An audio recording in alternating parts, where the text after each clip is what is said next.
It's a beautiful Wednesday, September 3rd, and you're listening to the Oklahoma Breakdown with Ikard and Lehman, presented by Riverwind Casino.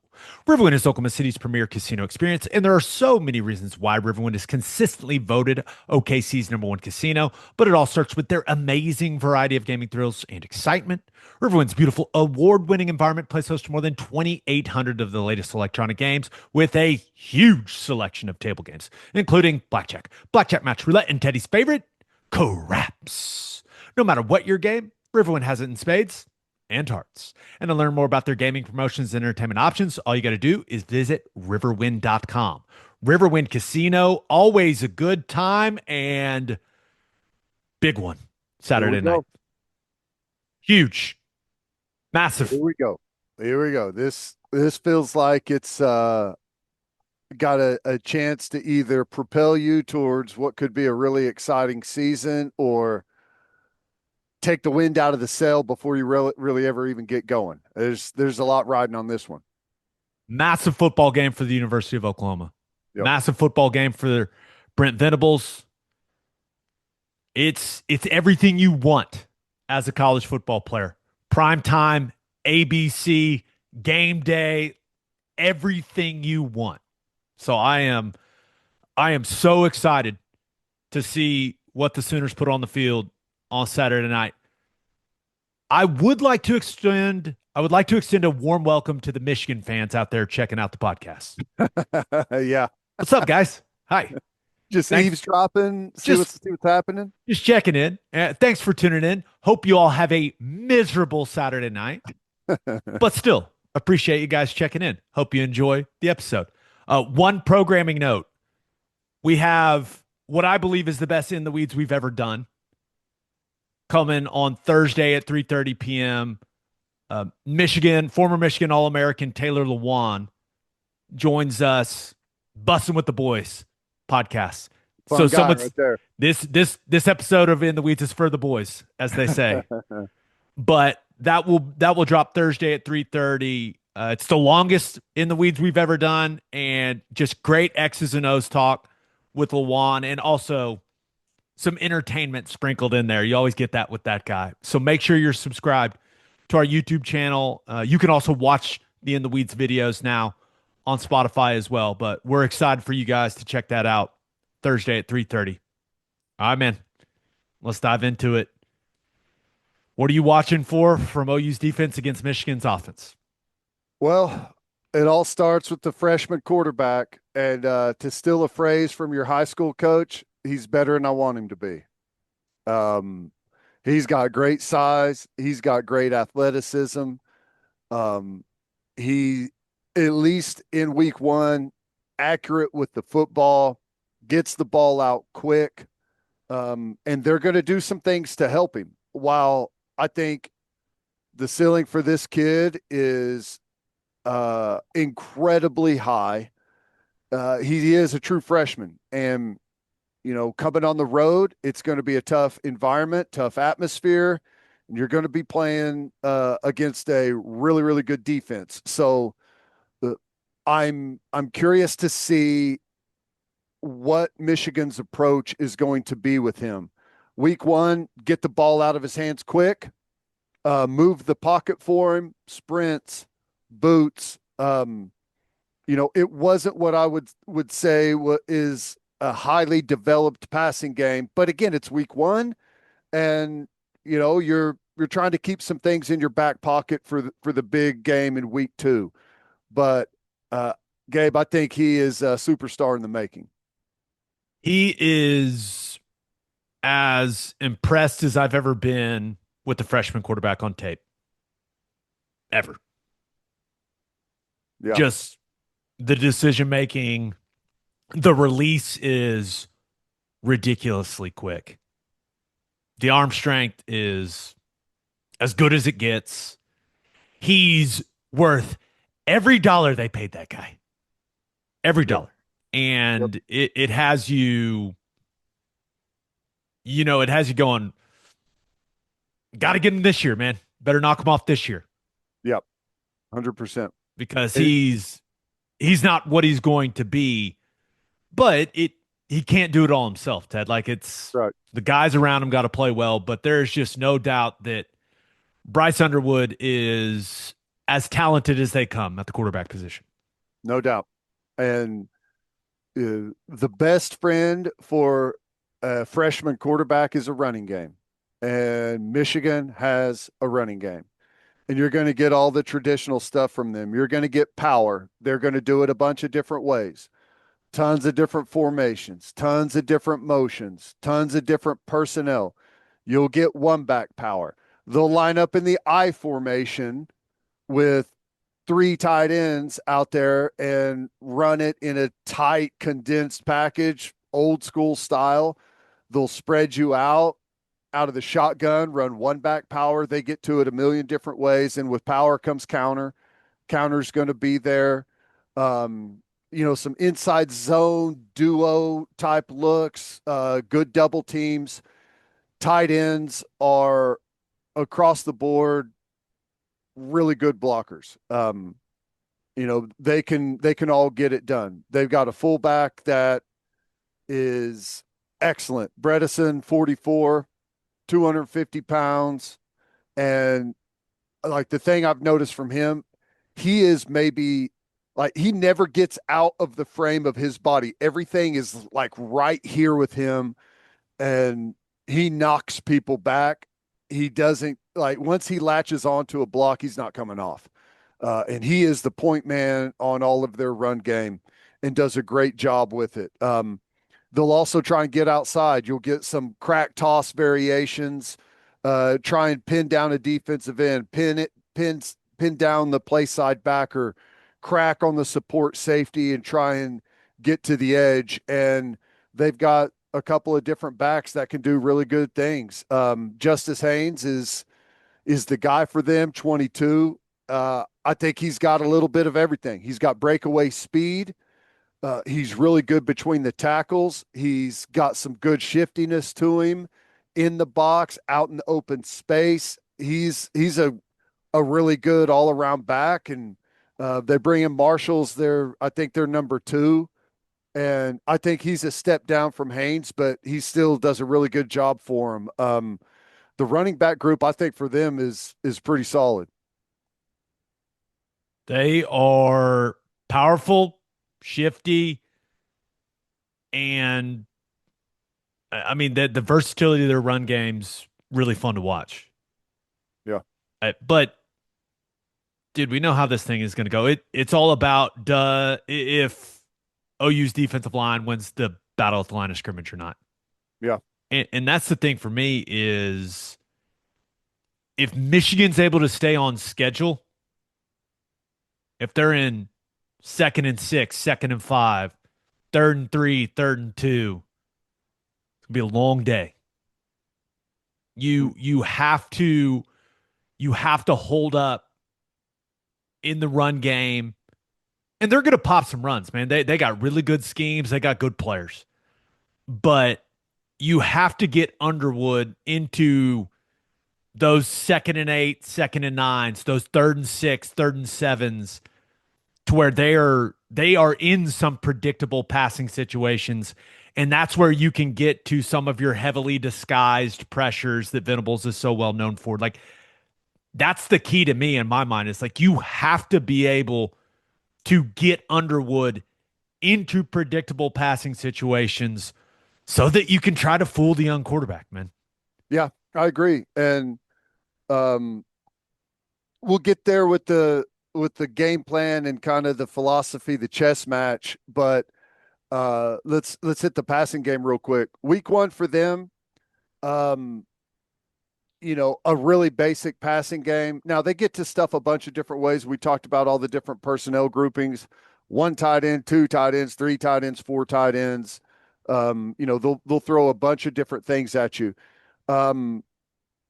Sprint and boot, really big for them in week 1. And ultimately, that's what you want for a young quarterback, especially a guy that's as athletically and as well put together as Underwood. Generate some time and some space for him to getting comfortable by getting him outside of the pocket, move the pocket for him. You'll get all your familiar stuff in the boot packages, your crossers, your comeback routes on the edge. Same thing with sprint.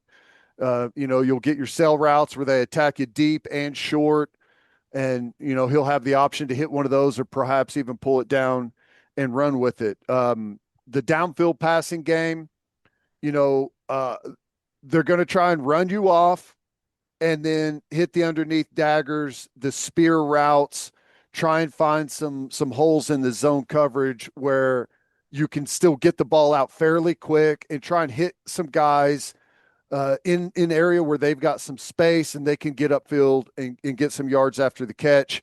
Look out for the wheel routes.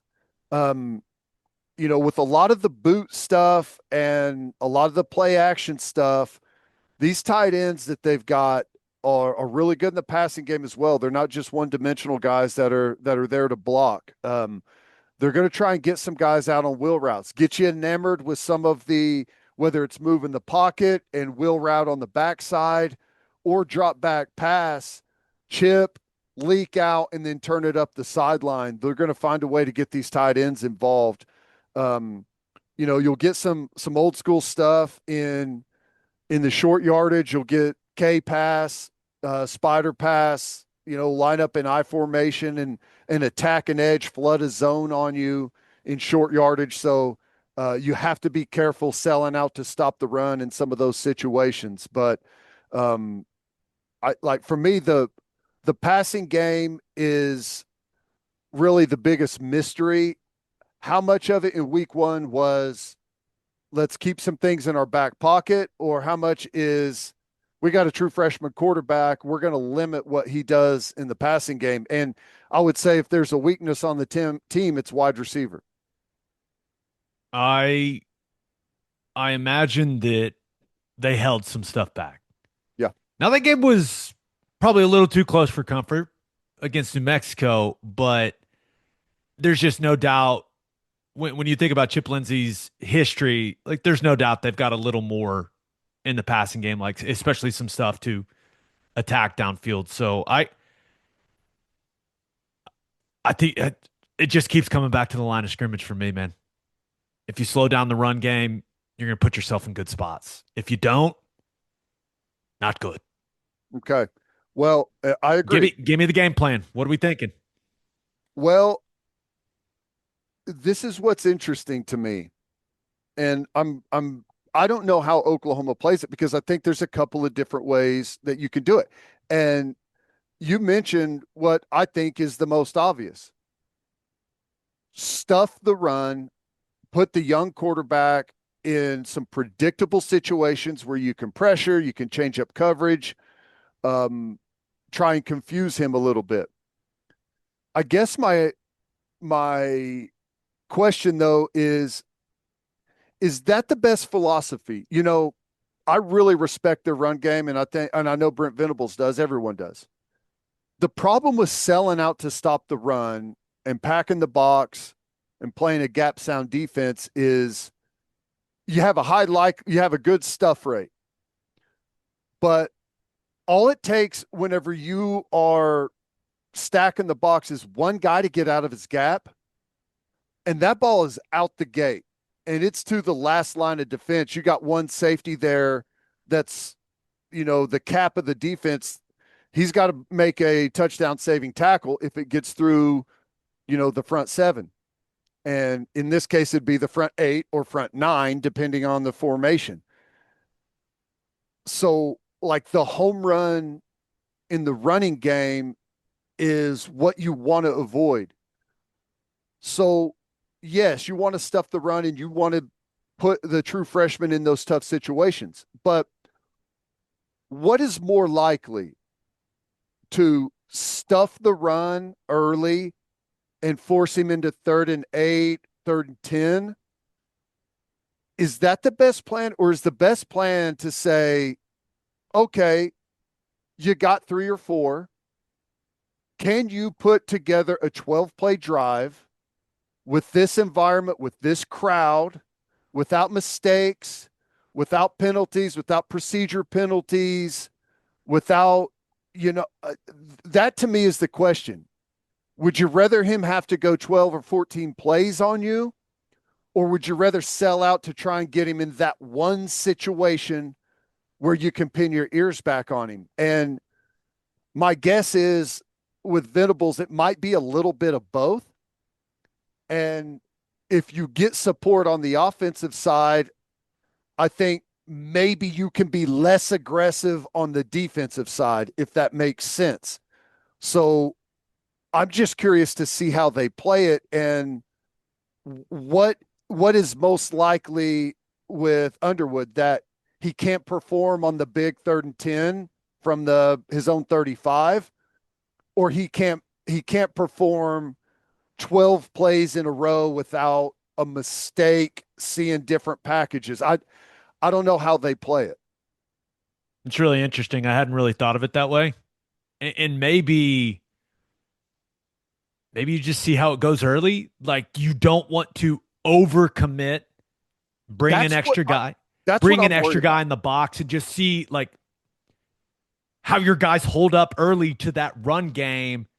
And if it's going really, really poorly, then yeah, you're going to have to adjust. But maybe you're not getting gashed. Maybe you're holding up at a pretty good level and you don't have to be as aggressive because the narrative coming into the game is Venables is going to heat him up. Right.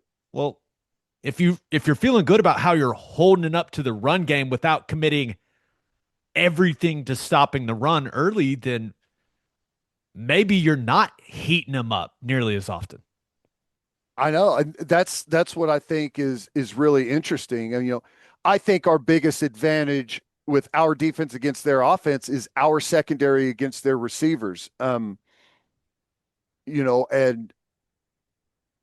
how do you get them there? I have a hard time believing that Michigan is going to be able to line up and run it 10 times over us and make their way down the field. I think they'll have some success in the running game. They're really good at it. But they're also going to change it up on you on some down and distances and try and throw the ball on first down and run some boot and run some sprint pass on early downs to try and change things up. I'm just curious, how aggressive do we get? And ultimately, like, I don't know that what you see on series 1 is what you're going to see on series 2. And what you see on series 1 and 2 is one of those is what you're going to see on series 3. Like we have a deep team. We can run a bunch of different personnel packages defensively as well. We can run multiple fronts. I don't know how Venables is going to play this thing.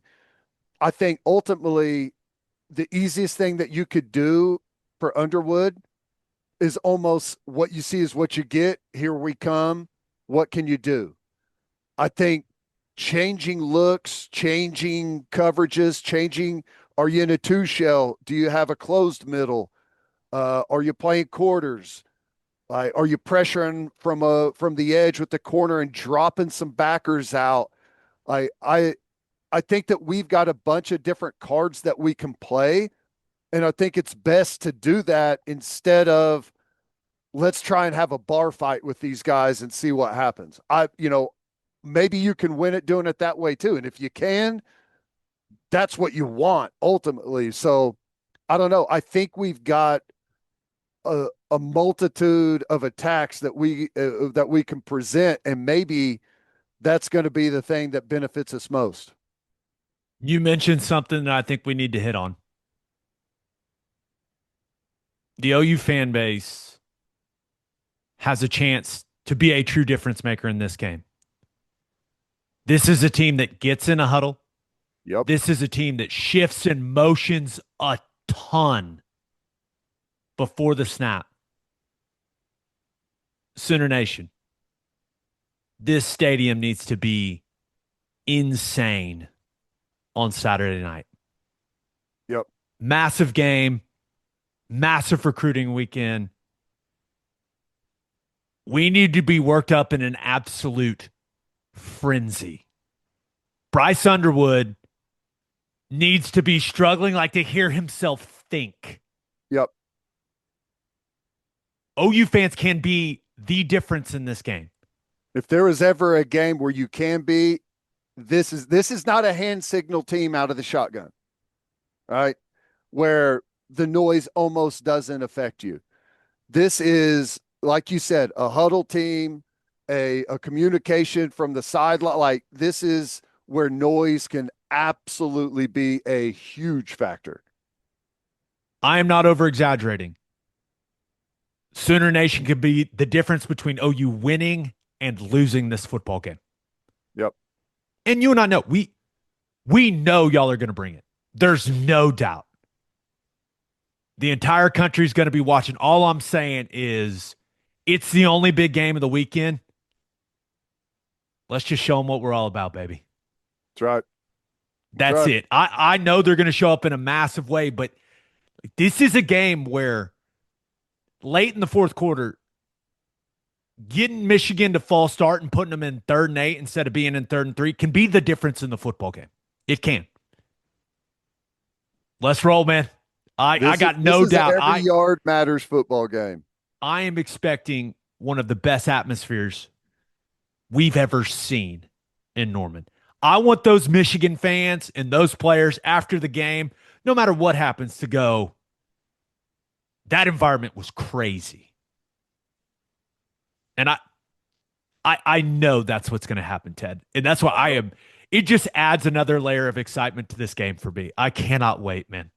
Yep. I agree. It's going to be like, some of these football games these days where you have up-tempo offenses, like there's not a whole lot of times in the game where the crowd can like really come up and affect things. The whole game is going to be played at that pace like that you're used to. It's like, there's the play, take a breather. There's the play, take a breather. And it's perfect for the fans being able to impact it. I can't wait. Hot tea the night before and the morning of, lots of cough drops and gum, people. You've already laid out the way to prepare for this thing during the Thunder's championship run. Yeah, whatever you guys were doing for the Thunder games, just replicate it, spread the message to all your friends that are going to be there on Saturday night. We got to have those throats lubed up and ready to roll, baby. That's right. Yeah, I said what I said. What's up? Did I miss anything on No, man, it was first offense? I mean, is there anything else you think is going to be a factor? I really think the tight ends, that's the key for me. They're like Bredesen and Klein. They're not good. They're excellent. Mm-hmm. And Klein is a serious weapon at the tight end position.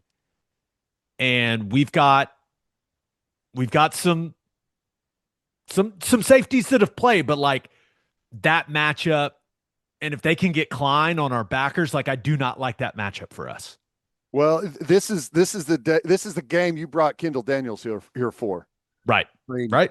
He's got a coverage background. He's got size to compete with those tight ends. This is a big game for him. And the one thing that I didn't really hit on for Michigan offensively is, they brought in a new offensive coordinator, Chip Lindsey, and they've got a different quarterback athletically than they've had in the past. And his background is different from what Michigan's foundation has been over the last decade or so.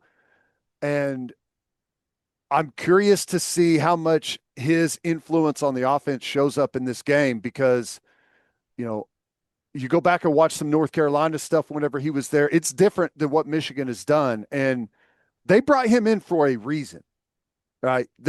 So he's going to have some influence, and does some of that stuff show up in this game? We'll be ready for it. I know they've been preparing for that stuff as well. I cannot wait. Yep. Ready to talk some OU offense versus Michigan defense? Am I ever? All right, let's do it. But first, taking a road trip this summer? Remember to stop at Love's Travel Stops. You can't miss the heart of the highway, and with the Love's app, you can save big all summer long. You can save 10 cents per gallon on gas and up to 25 cents per gallon on auto diesel. Save with the Loves app this summer and be welcomed by clean places and friendly faces. Certain conditions may apply. See loves.com for details. It's football time in Oklahoma, and you need beef built like our guys on the field, premium, powerful, and ready to perform. That's Didier Ranch. They're a family ranch right here in Oklahoma, raising and shipping their own beef nationwide. Steak burgers, premium ground beef, and they hand deliver next day to the Oklahoma City metro and surrounding areas. Norman, Moore, Edmond, Yukon, right from their ranch to your doorstep, faster than the Sooner Schooner after a touchdown drive. Premium beef delivered. Visit DidierRanch.com and taste the luxury of tradition. And we are brought to you by Simple Modern, the Oklahoma-owned company and proud official drinkware partner of the OU Sooners. September in Oklahoma means one thing: OU football is here. And every home game this season will feature exclusive limited edition drinkware drops from Simple Modern. That means brand new designs only available at that game and while supplies last. You can also get $5 off our podcast tumbler with promo code GameDay on simplemodern.com. And with 10% of all profits going to charity, many right here in Oklahoma, every sip supports Oklahomans on and off the field. Simple Modern, good everywhere. All right, let's talk some Sooners offense versus the Wolverines defense. Just a structure kind of mentality. It's a 4-2-5 group from Michigan. Now they will do some stuff where they jump into bear with the linebacker walked up on the edge, kind of like we saw OU do with Stutzman the last couple seasons, Ted. Yeah. 12 personnel. They're going to play bear. They've shown to play some under defense as well. But from an alignment standpoint, base down's pretty straightforward stuff. This is a big, strong, violent defense. My favorite players on their defense are number 8, Derek Moore, number 1, Jay Sean Barham, and number 6, Brandon Hillman. They just happen to be the 3 most violent players on their defense as well. Yep. Not a coincidence. There's a lot of that going around on that defense. There is a lot. Now, getting into things to watch for OU's offense against this violent defense from Michigan, I think one of the key things to watch is like, how does OU utilize tempo? You know how I feel about going fast all the time. I'm not a fan of it. But Michigan's got some big dudes on the defensive line that are used to a consistent rotation. They roll 6 deep at defensive tackle. So maybe you get an 11 personnel with Kanik, which I believe is our best personnel grouping, and you just roll. You don't sub. You don't let them sub. And you just see, hey, can tempo be a weapon for us in this game? Because we're not letting them rotate along the defensive front the way that they're used to rotating along the defensive front. I think OU's got to use tempo at times as a weapon. And I know Arbuckle can go fast. We know a bunch of the guys that have been around OU these last couple of years are used to going fast. It's something everyone will be comfortable doing. I think you got to do a little of that, Ted, and just see how it goes. See how Michigan's defense handles you playing some of these possessions at a very quick tempo. Yeah, especially if that D-line chases Mateer around on a 3rd down or something, right? Like, and because like once the play breaks down, if everything happens like it's supposed to, we rush, ball comes out, we turn, there's a tackle. Like you get into that rhythm, things are fine. But that first time you have to chase the quarterback around for 8-10 seconds, that ruins defensive players for an entire series. So I'm with you. Like if you can drain those big boys, that's drag them into the deep water. Let's talk some run game. There's no other way to say it. Who wants some more, man? Are you willing to strain harder and longer than they are? Michigan's defensive front is big and strong across the board. It may be the strongest, most physical front we see all season long. It may be the strongest and most physical front we've seen in the last 2 seasons. Yeah. Big, heavy-handed, thick lower body. Like these guys look exactly how you want a D line to look. Which brings me to some of my run game thoughts, Ted. I do not think running inside zone and counter right at these guys is a winning formula for Oklahoma. They are too big, too strong. You got to make them move. You got to make them react horizontally. You can't just let them anchor and play straight ahead. That's exactly what they want to do. That's what they work on all the time against their offense in practice. Counter, power, like taking on those double teams. Michigan runs a bunch of like inside zone and duo as well offensively. Like these guys want you to try to do that. It's what they're used to. It's what they constantly work on, which is like you look at Damon Payne, 44, and Rayshon Benny. Those are my two favorite defensive tackles that they've got, and they are just big and hard to move, man, on double teams. So one other factor, and it's just the truth, our tight ends cannot block their defensive ends. It's not a good matchup. We saw Kanik and Huggins struggle at times against Illinois State's dudes. Let me tell you, buddy. Derek Moore, Cameron Brandt, TJ Guy, not a good matchup. Our tight ends cannot block their edge guys. So I would avoid having Kanik and Huggins at what I call like the inflection point of plays. Because it's just, you're not setting those guys up for success against their edge guys. Big, strong, veteran, physical dudes. But that leads me to what I think would be a good idea, Ted, because I may be scaring some people with how I've described Michigan's D-line. I think the best course of action, you got to spread them out. You got to spread them out. You got to try to create as many light boxes as possible. I think that's the best strategy. And it'll be interesting to see what type of boxes you can get from Michigan if you go 10 personnel. If you're in 11 personnel with Kanik out of the core, like what does that box look like? Because if you're getting 5-man boxes, Arbuckle's got a whole lot of 5-man box plays that he ran at Washington State. He's got the tackle power. He's got some fold schemes. A lot of QB run game out of that. Running back being a lead blocker from Mateer. Like there's some stuff you can get to if you can get those light boxes. And I think you should try to create as many light boxes as possible against this defense. But just some run game, more traditional run game that I think OU should get to. Like split zone with the wider track from the offensive line. That's a good play. And the first time they run it, if I was Jaren Kanik, I would go and cut Derek Moore or TJ Guy or whoever I'm blocking on the end man on the line of scrimmage. I would go cut him right through his thigh pads just so he's thinking about it the rest of the game. It's a tough matchup with our tight ends on their edge guys. And they are really aggressive pursuing on the backside at defensive end.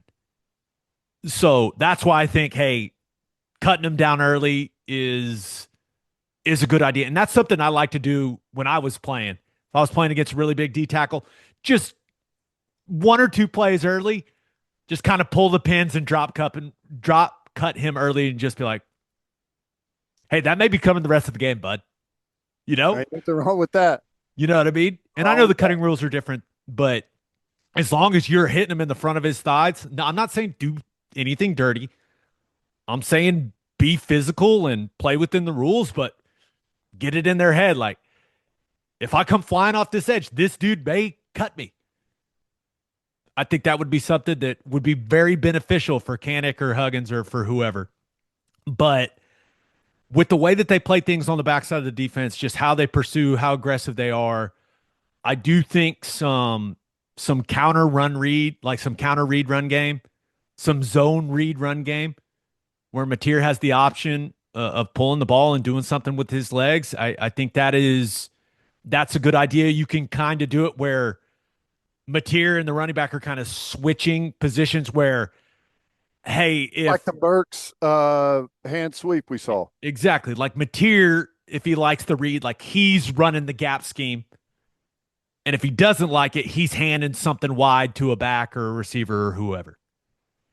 So I would also like to see OU sprinkle in like a reverse or something like that early to just try to slow this pursuit from Michigan down because they fly to the football, man. They really do.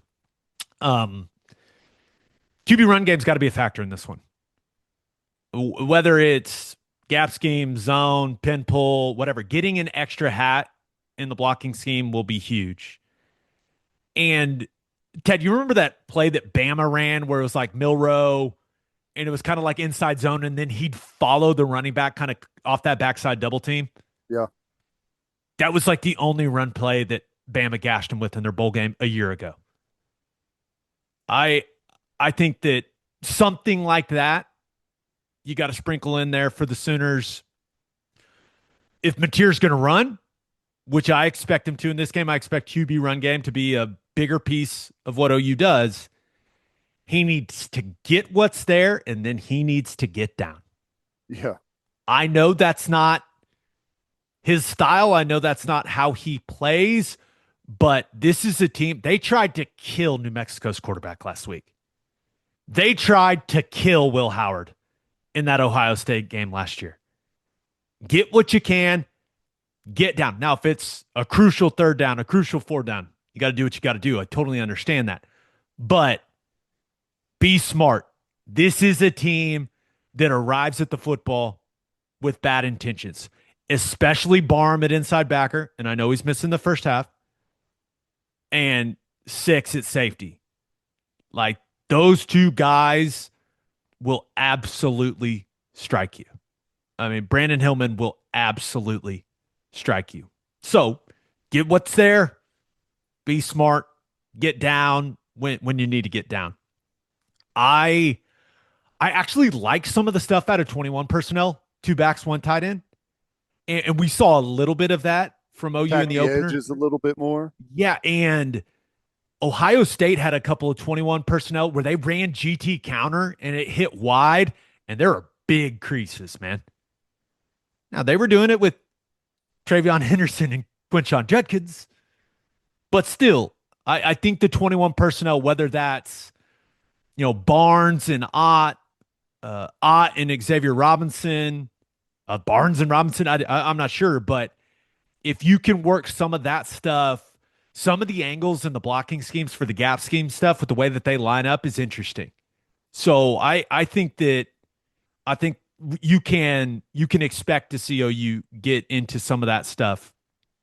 As far as kind of my last run game thought, the offensive line, clearly, you got to get movement at the point of attack. That's obvious.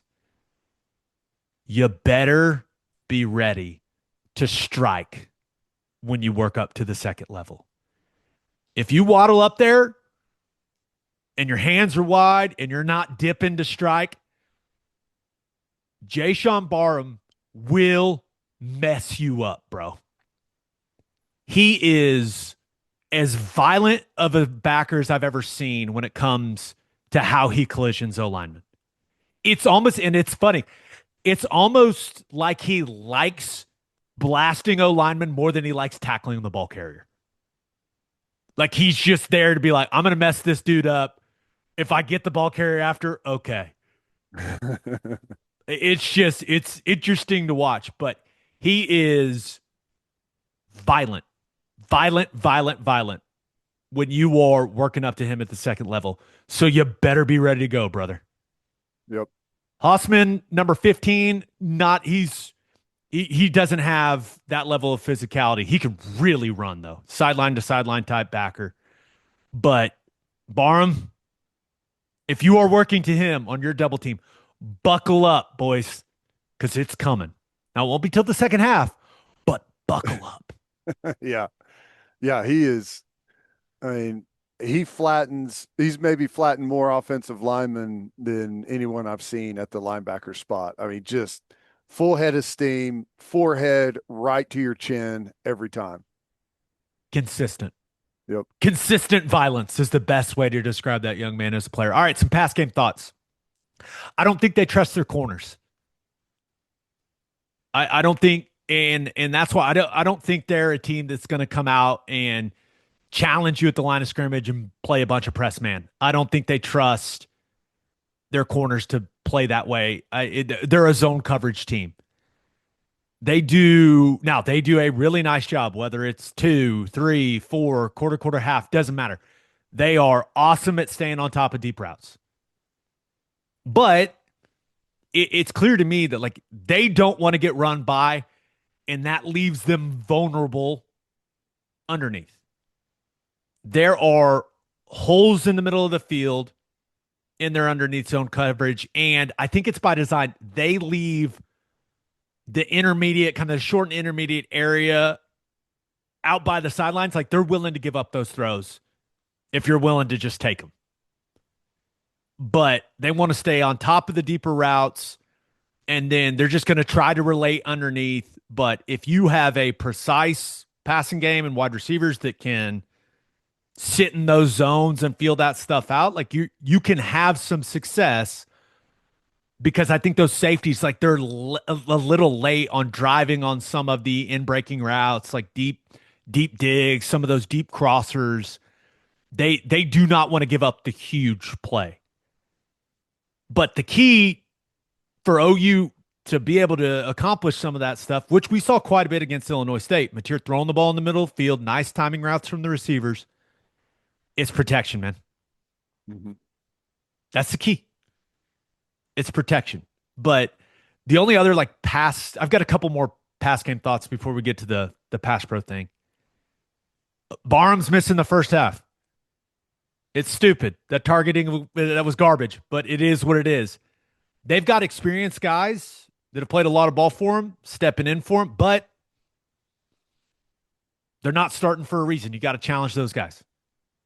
You got to come up with some things to attack the guys that are in for him in the first half, and try to take advantage of, arguably their best player on defense being on the sideline. OU's wide receivers got to be super physical, man. This is a very handsy group in the secondary for Michigan. You got to play through the contact. You can't get caught up. Like, you got to run through that stuff. Kanik can have a big day. Now, like I mentioned, it's going to be an extremely challenging day for him in the run game, but New Mexico's tight end had 10 catches in that game.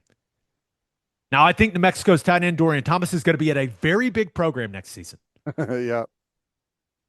But I think that Kanik, with the way that he runs, Michigan had some issues covering that kid from New Mexico. And we know how athletic Kanik is, and we saw how effective he can be in the opener. Like, I think you can get him the ball a variety of ways. I think he can really affect this game in the middle of the field in the passing game.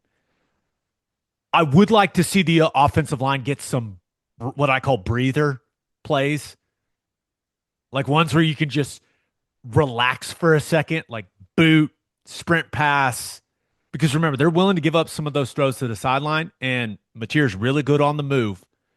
But just a couple plays sprinkled in there where the offensive line goes, okay, I'm not going to have to strain till I almost pass out on this play. Thank goodness. You know what I mean? Yeah. Screens.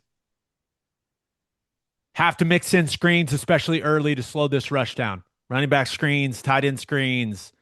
This Michigan DL rolls off the ball. Make them slow down a little bit. Get it in their head. Mix in some of that stuff early. Get it in their head. It's like, hey, maybe I can't just roar off the football as hard as I want each and every play. Just something I've got my eye on early. And New Mexico had some success with just quick perimeter screens with their wide receivers blocking the guys from Michigan's secondary at a pretty high level. And they got some nice, easy, what is essentially extended run game gains. If New Mexico can do that, I don't see any reason why our wide receivers can't mix it up and have some nice 6, 7 yard gains on things like that.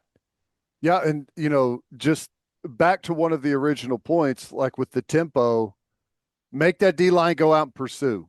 Like quick, easy throws to the sideline. You can easily pop one of those if there's a missed tackle or you run through some guys, get some good blocks, but you're also putting mileage on that front, right? They want to rush and they want the ball to be thrown downfield if they don't get there kind of out of their responsibility zone. But the screen game, the perimeter screen game, you got to have pursuit by the interior D line in order to play those things properly. So make those guys run. Now to pass pro. Now, do you have any other pass game thoughts? No, I think that's pretty good.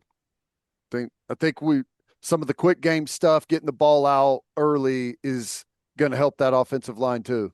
For sure. And they are a power rushing defensive line. Get the anchor out, boys. You're going to need it. You're going to need it. And this will be a huge test for Michael Fasusi in his first game in college football. Derek Moore and Cameron Brandt, big, powerful guys at defensive end that are going to try. They're going to say, "Hey, freshman, what do you got for this bull rush?" And we'll see what he's got. Can't wait to watch it. But I think that Troy Everett and how he holds up in the interior is something to watch. Traditionally, like he's given up some ground in bull rush situations. If he struggles early to hold up against these powerful interior defensive linemen for Michigan, could we see them go to Michael up because of the centers? Michael is the better pass protector. Mm-hmm. I don't know, but that's something to watch early. Like maybe Troy stones them. I would love to see that. But we'll see. Because these are powerful dudes on the interior of the defensive line for Michigan. Number one pass protection thing. And I don't want to sound too dramatic, but this may be the key to the game offensively for Oklahoma. They're going to test Jaden Ott in pass protection. It was not a strength of his at Cal. They bring a lot of just relatively simple, like their go-to blitz is just bringing one backer. And I guarantee you they're going to have it schemed up. There's going to be predictable situations where they know where OU is sending the offensive line, like where the pass protection is working, and they are going to what I call blitz the back. Basically, that means, hey, we know where your center's going, what backer you guys are working to. We are going to bring the backer we know the running back is responsible for. That is going to happen over and over and over in this game. No matter who's at running back, but especially when Jaden Ott is at this game, is at running back in this game. And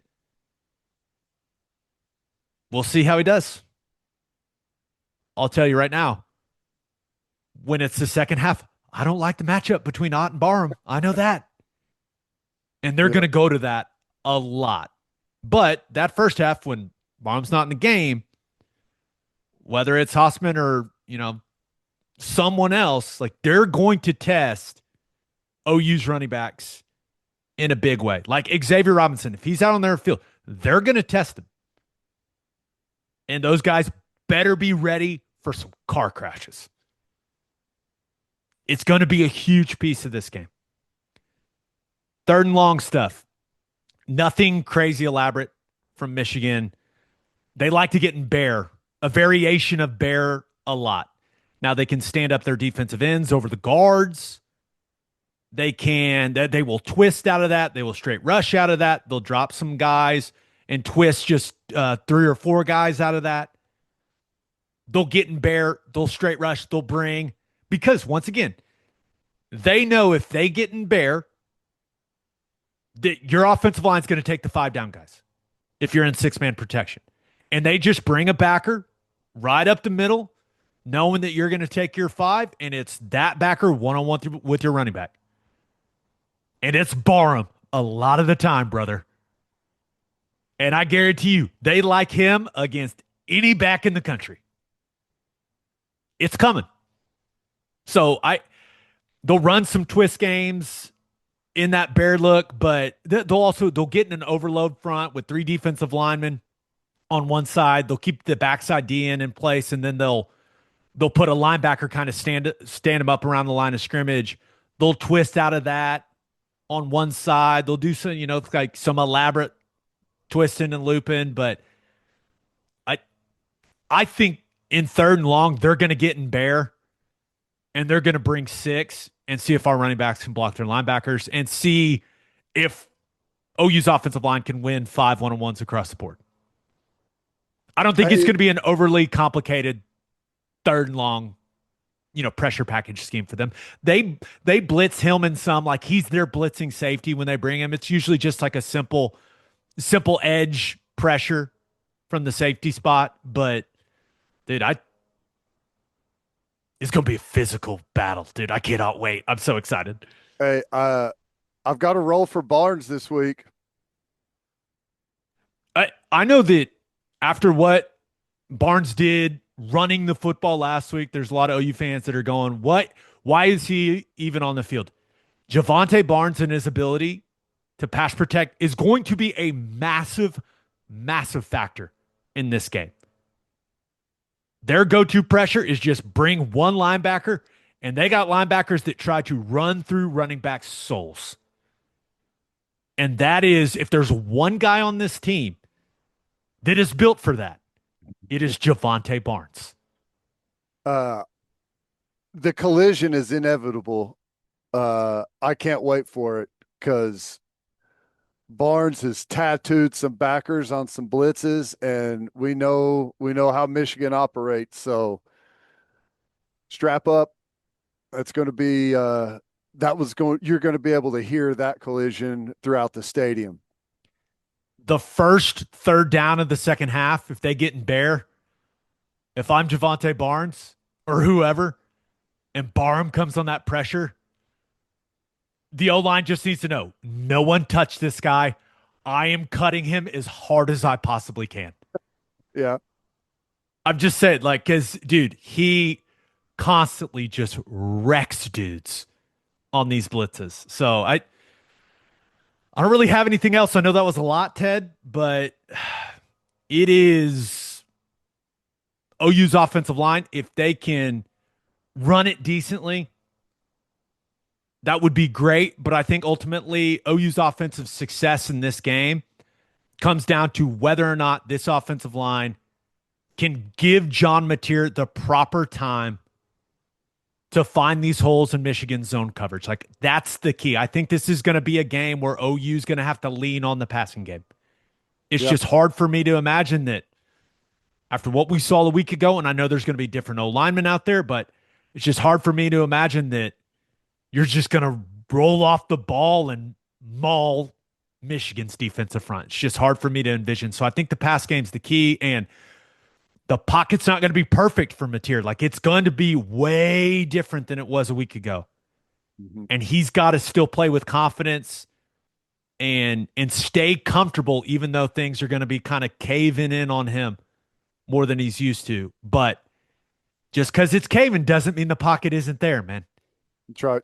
You have to. This is a game where we see how comfortable John Mateer is playing, like the way he's going to have to play in the NFL, where if that pocket closes in, you got to step into throws and deliver an accurate football, even though it's a little uncomfortable. That's right. Yeah. Big boy football week, man. This is going to be epic. I'm excited about it, man. I can't wait. All right, let's get to Carter's shot. Let's hit a couple before we talk to our buddy Jake Butt more about this game. This first one comes from Chad P. Smith. We asked you guys what was the number one thing you'll be watching for in OU Michigan, and Chad P. Smith says Satania on special teams. One big return can change this whole game. It's been a while since that's happened for OU. Yep.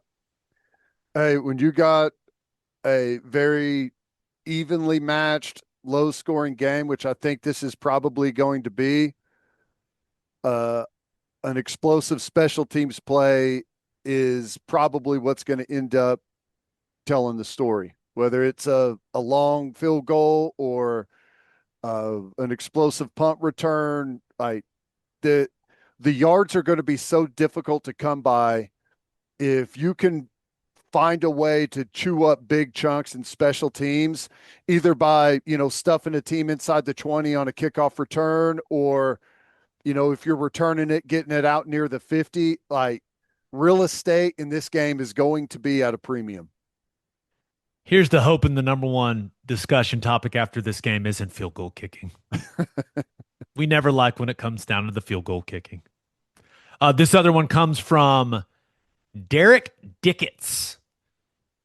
He says, number one thing he's watching for, OU's defense, front seven in particular, putting the rest of the schedule on notice. Ooh, I like that. That's a really interesting point. This is a defensive line that's gotten a lot of hype coming into the season from us, our buddy Cole Kubelik, many other people. If you're the best defensive line in the country, you go out and prove it on Saturday night. That's right. Got to earn it in this one. I mean, and if you do go out there and earn it and get some big stuffs, put some pressure on the quarterback, cave in the pocket, penetrate in the run game. If you can do that in this game, I'm confident that you can do it in any game that we play this year. Michigan, maybe more than any other program in the country right now, has a reputation of physicality. OU's defensive line has a chance to put everyone on notice that Oklahoma defense is all the way back. Yep. That's on the line on Saturday night. And that's fun, man. I know. I can't wait. It's a great opportunity, and I know we've talked about it a lot, but I'm thrilled that we're playing this game. And if you don't win, it doesn't ruin the season, but it's going to take some wind out of your sail. It's going to change some feelings around here, and you're going to have to almost start back at square one, building the confidence back up. But if you can come out of this one with a win, to me, it sets the table for what could be a really, really fun season. I mean, I don't know how you feel, but this Michigan team is not last year's Michigan team. No, they're good. Yep. I think they're one of the better teams we're going to play all season long. Agree. Let's talk a little more about it with our buddy Jake Butt. But first, Schwab Meat has been smoking the highest quality meats, hot dogs, and sausages in OKC since 1912. Go to schwabmeat.com to order any of Schwab's outstanding products and use promo code okbreakdown for free shipping on orders over $75. Schwab dogs are iconic. I like to keep it simple. Just a bun, dog, mustard, ketchup. Also, the jalapeno cheddar smoked sausage is ridiculous. schwabmeat.com, code okbreakdown for free shipping on orders over $75. Schwab Meat, the official hot dog of game days. With ice cold beers, great food, and TVs all around, Pub W is the perfect spot to catch OU football and NFL Sundays. Pub W has been voted best happy hour 3 years in a row and serves brunch Saturday and Sunday mornings until 2 p.m. You can enjoy classics like chicken and waffles and their steak breakfast burrito, as well as unique dishes like the Big Country Benedict.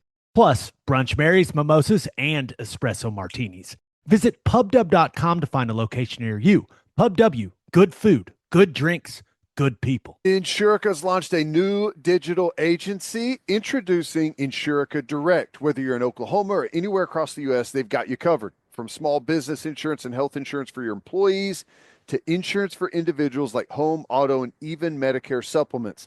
Insurica Direct's got it all. Start your journey today at insuricadirect.com. Remember, at Insurica, we specialize in you. South Oval Lager is the NIL beer, and it's more than just that. It's program beer with pride in every sip.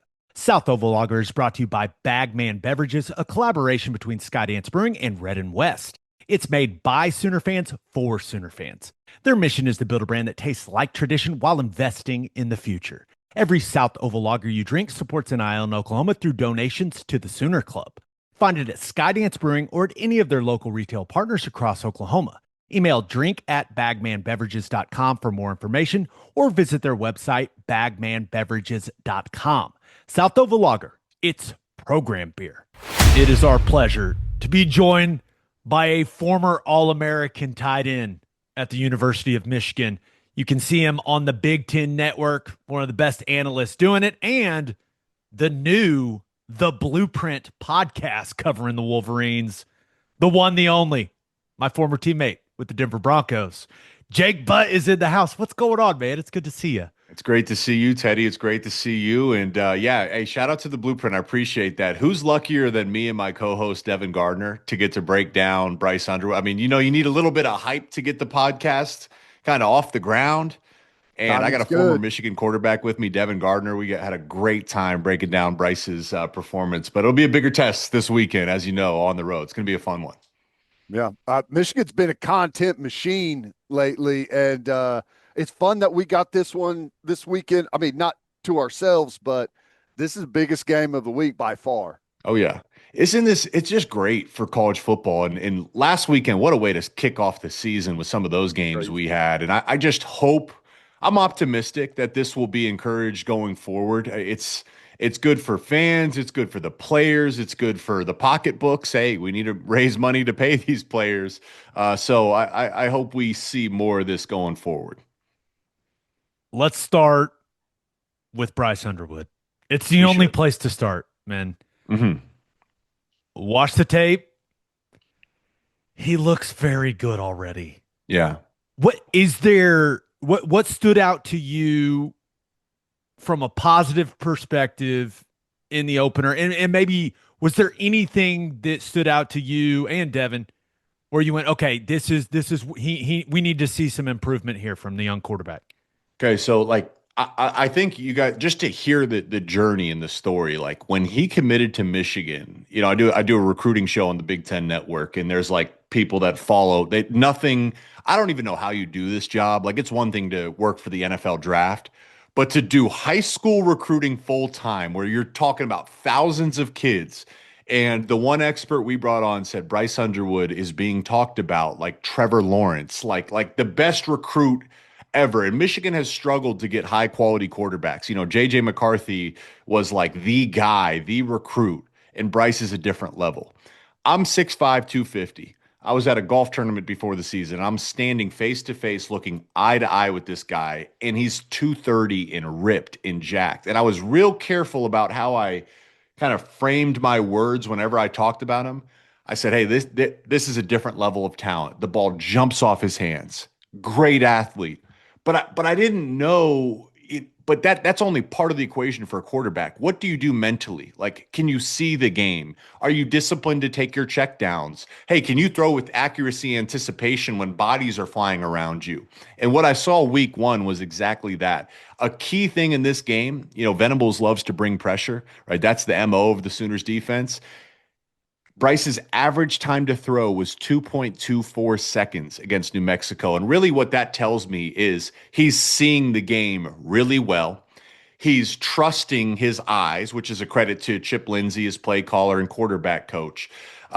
And he's being able to throw with anticipation into tight windows. That's stuff that's really rare for a young freshman. When you come from high school, usually you are able to see guys run wide open and then you can throw it. At the college level, you have to be able to anticipate guys coming open and throw early. So to have such a quick average time to throw, I was really, really impressed. And it caught the receivers off guard at times. I think there was too many drops. There's not much. I just want to see him do it on the road. That's going to be the big challenge. The helmet communications. He's not going to be able to hear very clearly. Never had that challenge in his high school career, ever in his life. Michigan sends a ton of motions, shifts. They run a ton of different personnel and formations.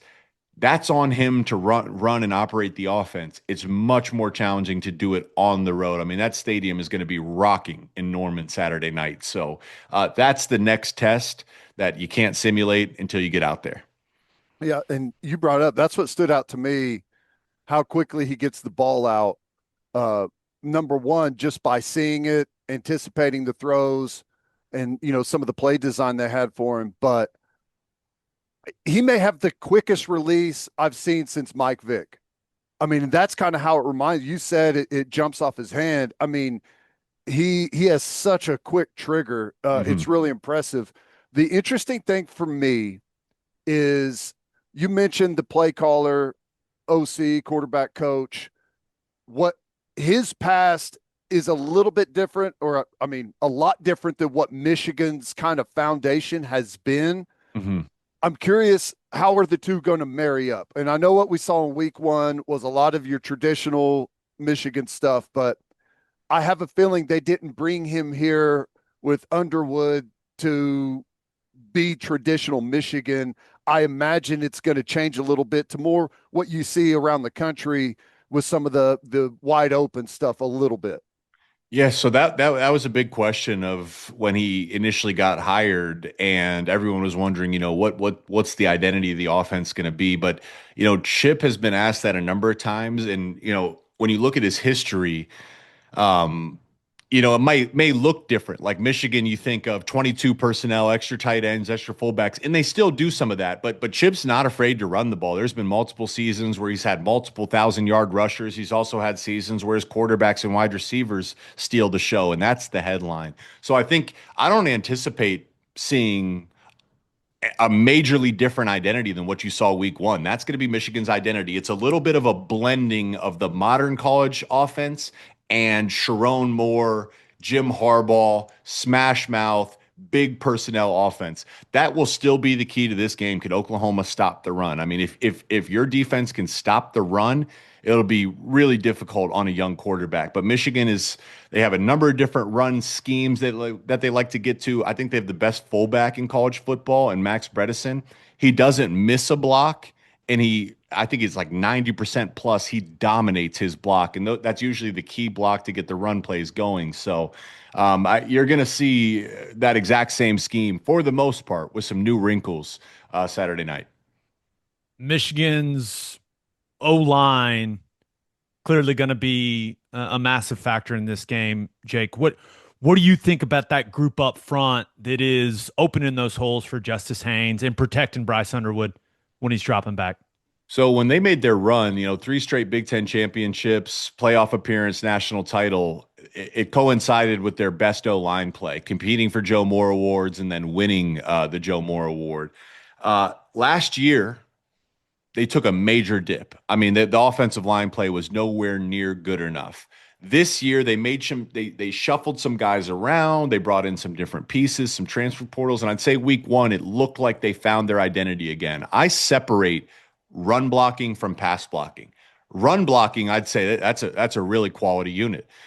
Could they be one of the best? At least maybe in the Big Ten. I think they can absolutely be a tier one run blocking unit. The tight ends block really well. We talked about the fullback. The receivers strain and block. It is their identity. The pass pro is concerning, particularly at the tackle positions. Evan Link, the left tackle, was a liability. He was playing right tackle last season. They bumped him over to the left for the bowl game. He's a little more comfortable there, but there was some leaky pressure from both tackles against New Mexico week one. Obviously, Oklahoma is a different level of athlete in defense. So I'd say run scheme, I feel pretty solid. They'll be competitive and they can get the job done. The tackles in pass pro, concerning.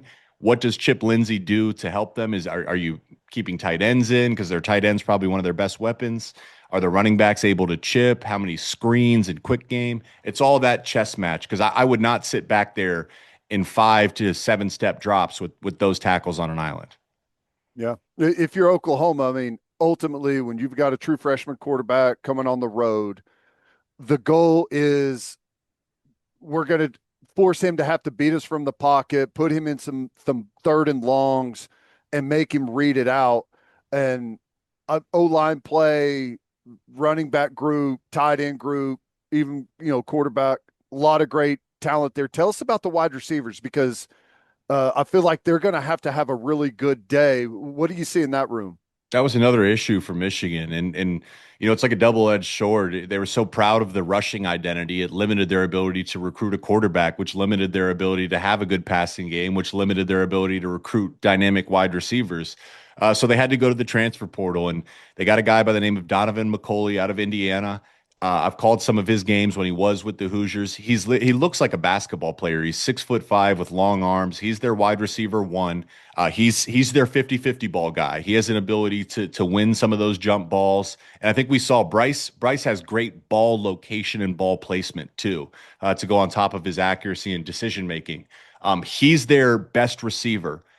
Next best weapon is Marlon Klein, their tight end. And there's been a good run. Michigan has had some quality tight ends. They talk about Marlon Klein like he's a first-round pick, and there's been whispers for a few years. This guy grew up in Germany, ran a 10 500-meter dash. He's top 5 fastest guys on the team at about 255 pounds. He's a real freaky athlete, and he's a great blocker. So it's hard to game plan for that. It's hard to game plan for that. And then Samaj Morgan is kind of their gadget slot piece. You guys have seen a lot of bubble screens to him, quick games. He's been involved in the return game. He's good with the ball in his hands. Those are the three, and then beyond it, it's a little bit of a drop off. I know they're excited about this guy Simpson. I believe he had the catch on that dagger route, that in route on 3rd and 14 to start the 2-minute drive. But that's it. I wouldn't say this wide receiver group really should scare anyone. That's kind of not their strength, but they're better than they've been in recent years, and they're capable. Now, the conversation leading into the games, it's going to be a lot of Bryce Underwood and a lot about John Mateer, but ultimately, it may come down to which defense plays better. Mm-hmm. What have you seen? Like, what stood out to you about the Wolverines defense in the opener? Let's start with, the thing that stood out from a positive standpoint. Like, what'd you really like when it comes to what you saw? Their identity is stayed in place. So it's been this Baltimore Ravens scheme. It started with Mike McDonald, who's the head coach of the Seahawks. Then it was Jesse Minter, defensive coordinator of the Chargers now. And then Wink Martindale was known as like the godfather of this defense. And he's their defensive coordinator 2 years in a row. It's a bullying, physical defense. Like they're 6 deep at D tackle. They literally are like 5 or 6 deep of starting quality players at defensive tackle. Derek Moore is their best defensive end. They think he's a day 2 pick. TJ Guy, a quality player. They're deep up front, I would say. And then their linebackers are versatile. Jayshon Barham obviously will miss the first game. Good in pressure, strong. So really what they are, they're so stupid that he's missing the first half. That ridiculous. The suspension, why are we suspending guys for that? I would understand if it was malicious, if you're trying to hurt somebody, but I don't know. But they're excited about their backups. I mean, their 2 backup linebackers would start everywhere in the Big Ten. So I say, that's the identity of Michigan. Their defensive front, their linebackers. They play with the physicality. They want to hit you with bad intentions. It's going to be hard for Oklahoma to run the ball. And I know you guys struggled to run the ball week 1. I was very shocked to see that. Very, very shocked. And then when you get in third down situation. You and me both, Jake. What's that? You and me both. Yes, and is it Jaden Ott he's injured or something like that? You expect him to play or? Yes. Yeah. I mean, he's one of the better backs in college football. Yes. Yeah. We've heard that. You're gonna need it. You're gonna need it because it's gonna be hard to run the ball against Michigan, and that's just the truth. I think if you can get in those third and manageable where Mateer can run and give him options, whether it's drop back pass or read option, that's where you can be dangerous. But the identity of Michigan, they are a downhill attacking defense led by their linebackers and defensive line. They're going to pressure their linebackers and their safeties come down, particularly Brandon Hillman, to hit with bad intentions. Dude. The weak point is their second corner spot. I would say that. But Brandon Hillman, you see what I'm saying with him? Stud. And you can say this, I think you can say about Barham, you can say about Hillman, you can say about Derek Moore. Those are my 3 favorite players on Michigan's defense. And it just happens to be their 3 most violent players on defense. That's what I journaled. I'm like, I felt Brandon Hillman. He looks like he belongs on like the old Steelers defense, like a guy that Dude, just he's trying doesn't to knock belong. people out. Like Yes, yes, he is flying, and like there is no hesitation. He is trying to run through souls at yeah, that safety spot. it's like there's tackling, and then there's I want you to know that I will break you this game. Like I'm Yeah. gonna hit you, and I will break you eventually. And there's a number of guys on this Michigan D. So that's their identity, but that their second corner spot is their vulnerability, and their cornerback depth is their vulnerability. So, what does Wink Martindale do to protect that? You have two options. Do you send pressure to try to get to Mateer quickly, or do you sit back in coverage and play safety help over top? That's their weak point to attack on Michigan's defense. Yeah, and I think that's really going to be the fascinating thing is how does Oklahoma attack them? And I think we can all agree that Oklahoma currently not equipped to line up and say let's battle this thing out on the line of scrimmage. So I do expect them. You know, we've got some good wide receivers right now. I think that we may stay in some smaller personnel and spread Michigan out. Mm-hmm. How do the backers cover? You mentioned the second corner spot, like coverage wise, what do you feel like their strengths are and where are the weaknesses? I think their strengths, and just including this in coverage, is their ability to generate pressure. Like they feel good about not needing to cover for a long time because of their depth and versatility.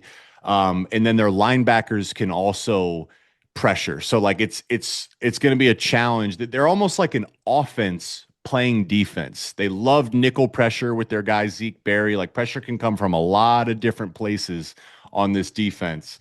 Um, and I would say really the key to this game though is can you when you're sending pressure, do you have disciplined rushing lanes? Because Batir, you look at his history and like his PFF grades, his passing grade when facing pressure historically has not been great. I think it was like 114th when facing blitz and pressure before coming to Oklahoma.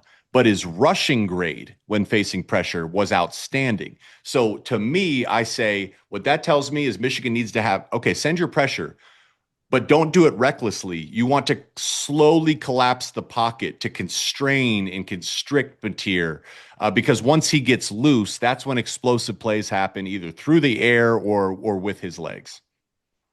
I know that you went and watched OU's game against Illinois State on tape. What were kind of your main takeaways from what you saw from the Sooners? Like what stood out to you, Jake? It would be one. It was I just Illinois State's not a good. Obviously, I'm not telling you guys It's an that. FCS team. I mean, I yeah. just don't understand the inability to run the ball. I just think if you're Oklahoma and you have goals and aspirations, like I should be able to play running back and you should be able to run the ball. And it sounded like Venables, like there was concern with Otts. Maybe he was injured in camp and they wanted to play guys that maybe deserved more care. But I just don't believe that. You play the best guy. That's my number one concern for the Sooners going into this game. How about what'd you see defensively? And again, we all know the opponent, so it can be hard to judge, but really good defensive line, physical up front. We got a good rush edge with our Mason Thomas and the secondary I mean, it's the deepest defense we've had in a while. What were your impressions? That's what I would agree with you. I would say exactly that. And I would expect like you're not, I wouldn't look more at that game to anticipate what Bryce Underwood's going to see. I look at just the history of Brett Venables. And I believe since he became the head coach at Oklahoma, you guys have had a top 15 or 20 pressure rate in college football. And because of the athletes and the body types and the size, I would absolutely anticipate that Venables is going to send pressure. And that's usually a good formula against a young quarterback anyways, is you want to test him and especially when the communication is going to be challenged on the road. You guys got the bodies to make life uncomfortable for this young quarterback. And that's going to be the chess match here is what does Chip Lindsey do to help him? Does Bryce see it? And can the offensive line hold up, in key situations? All right, man. It's prediction time. How do you see this thing shaking out? It's game day, baby. Primetime ABC. Everything you want as a college football player, but how do you think this thing's going to go? Well, you guys know who I'm going to pick in this one. It's not going to be Oh, a mystery here, right? Unless any of you guys want to join me, I can't imagine that's going to be the case. The key, I'm going to take Michigan a low scoring 21-17. And the keys for that to come true is, Bright, the best thing he did week one, no turnovers. Like, he played a relatively clean game. No quarterback will ever play a perfect game. It was a relatively clean game. Special teams will be another factor, and that's been a strength for Michigan. You know, in a defensive game, you need to be able to flip the field with special teams. You're going to need to make your field goals. Michigan has one of the best kickers in college football. So it's going to be like those little details. You know, can Bryce play clean, no interceptions, no turnovers? And can their special teams show up when they're called upon? I like that. I mean, that's when you have two fairly evenly matched teams and, you know, the strength and weaknesses kind of cancel each other out. It comes down to the thing we don't talk about, special teams. And that's kind of where I'm at. I think whoever wins special teams probably wins the game.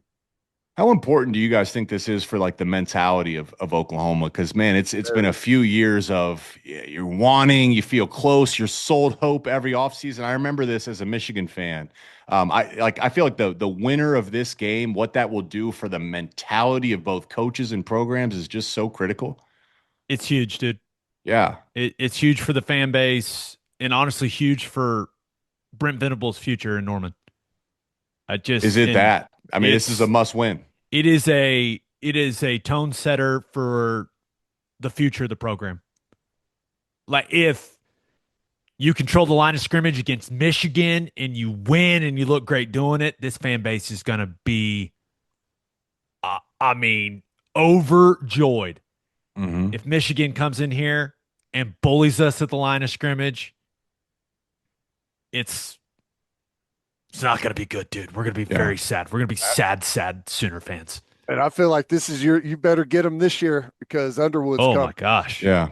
That trip to Ann Arbor next year is going to be something. I'm very excited.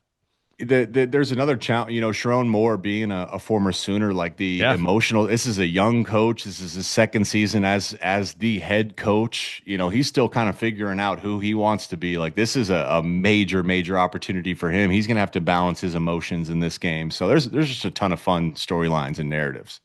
Jake, you're the man. You are crushing it, dude, and all the stuff you're doing. I'm really happy for you, dude. But with that being said, I hope you are a sad Michigan alum on Saturday night, dude. I hope the same for you guys too, but it's going to be a fun one. We'll be watching. All right, you're the man. Thanks, dude. All right, later, guys. For all of us Sooners, there comes a time when we need help. We need someone to fight for us, and that Sooner is Jeff Marr at the Marr Law Firm. If you are battling cancer or any other life-threatening condition and your insurance carrier is either slow playing or outright denying your treatment, use the law to get the medical care you need. Marr Law Firm believes you shouldn't have to fight your insurance company while also fighting for your life. Go to see Jeff Marr at the Marr Law Firm. They turn victims of insurance bad faith into champions.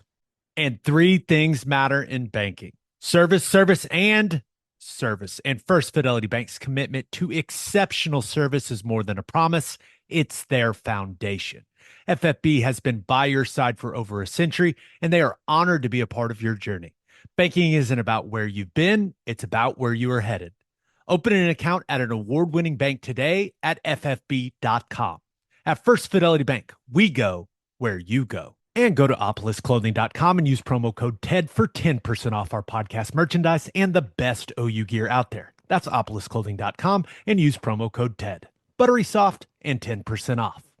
All right, time to preview the best games. Well, OU Michigan's the best game, but the other good games of week 2 of college football. Ted, let's start in Ames, Iowa, where Iowa travels to take on number 16 Iowa State. This will be big noon kickoff, so 11 a.m. Central on Fox. Currently, the Cyclones are a 3.5-point favorite, and all eyes are on Mark Gronowski in this one because Iowa fans were very excited to see their new toy at quarterback. In the opener, they were sold. Hey, passing game's going to open up, baby. Here we come. and he was 8 of 15 for 44 yards and a touchdown against Albany. Yeah, at some point you got to kind of start to wonder, uh, is this just an inherent problem that we have with the passing game at Iowa? You just show up to Iowa and you can't throw the ball anymore. 50% is the number. Just get to Dude, because he 50%. was an awesome quarterback. Like he can throw. I've seen plenty of clips of him ripping it down the field. I don't know. It's strange because I actually really like their offense. You I love their know, run game. Their run game is how often do I send you clips of Iowa's run game? uh, often Too often. they've got some great schemes. They're good at it. You know, I don't know. I'm surprised that they can't turn that into a passing game that complements it. It's strange. Well, maybe this is the week. Now, not to criticize the offense too much, Iowa did rush for 310 yards in their Right. opener. Yeah. They have, without a doubt, my favorite run game in college football because it's the most NFL style run game. Yep. And ton of outside zone. You know how me and outside zone go. I mean, That it's just offensive line moves really well. they run off the rock. That's why I like watching it. It's really entertaining for me to watch. But when you look at the Cyhawk matchup here, Ted, there are going to be some defense played. That's for sure. As this game has, I guess most people are used to it by now. We've got a lot of low scores, and I don't think this one's going to be much different. I mean, 10-7, 14-10, any of those results would not surprise me at all. I One of the things I like about this matchup is defensively both really good units. And they have been for a long time now, but they're completely different styles. Mm-hmm. And that's what makes it really interesting for me. And I do think whichever quarterback has the bigger day, that could be the difference in the game. Because I think the battle at the line of scrimmage is going to be pretty even. And I could see Iowa State struggling to run it consistently against this Iowa defense, which means, hey, Rocco Beck's, he's got to make some plays in the passing game. Gonna have to. And he'll probably have to make some plays in the passing game, throwing it and running it. I think it's probably going to be difficult for Iowa State to sit there and, get 5-7 yards of carry in the running game. They're going to have to get creative, kind of hit them where they're not. And Rocco Beck used some athleticism on third downs to pick up, some of those situations, move the chains with, 7-10 yard scrambles whenever he gets an opportunity. It feels like the only thing that's guaranteed in this one is that it's going to be a close game. Oh yeah. I mean, that hook, the -3.5, that hook is staring me right in the face, Ted. 3.5 feels like a huge number in this game.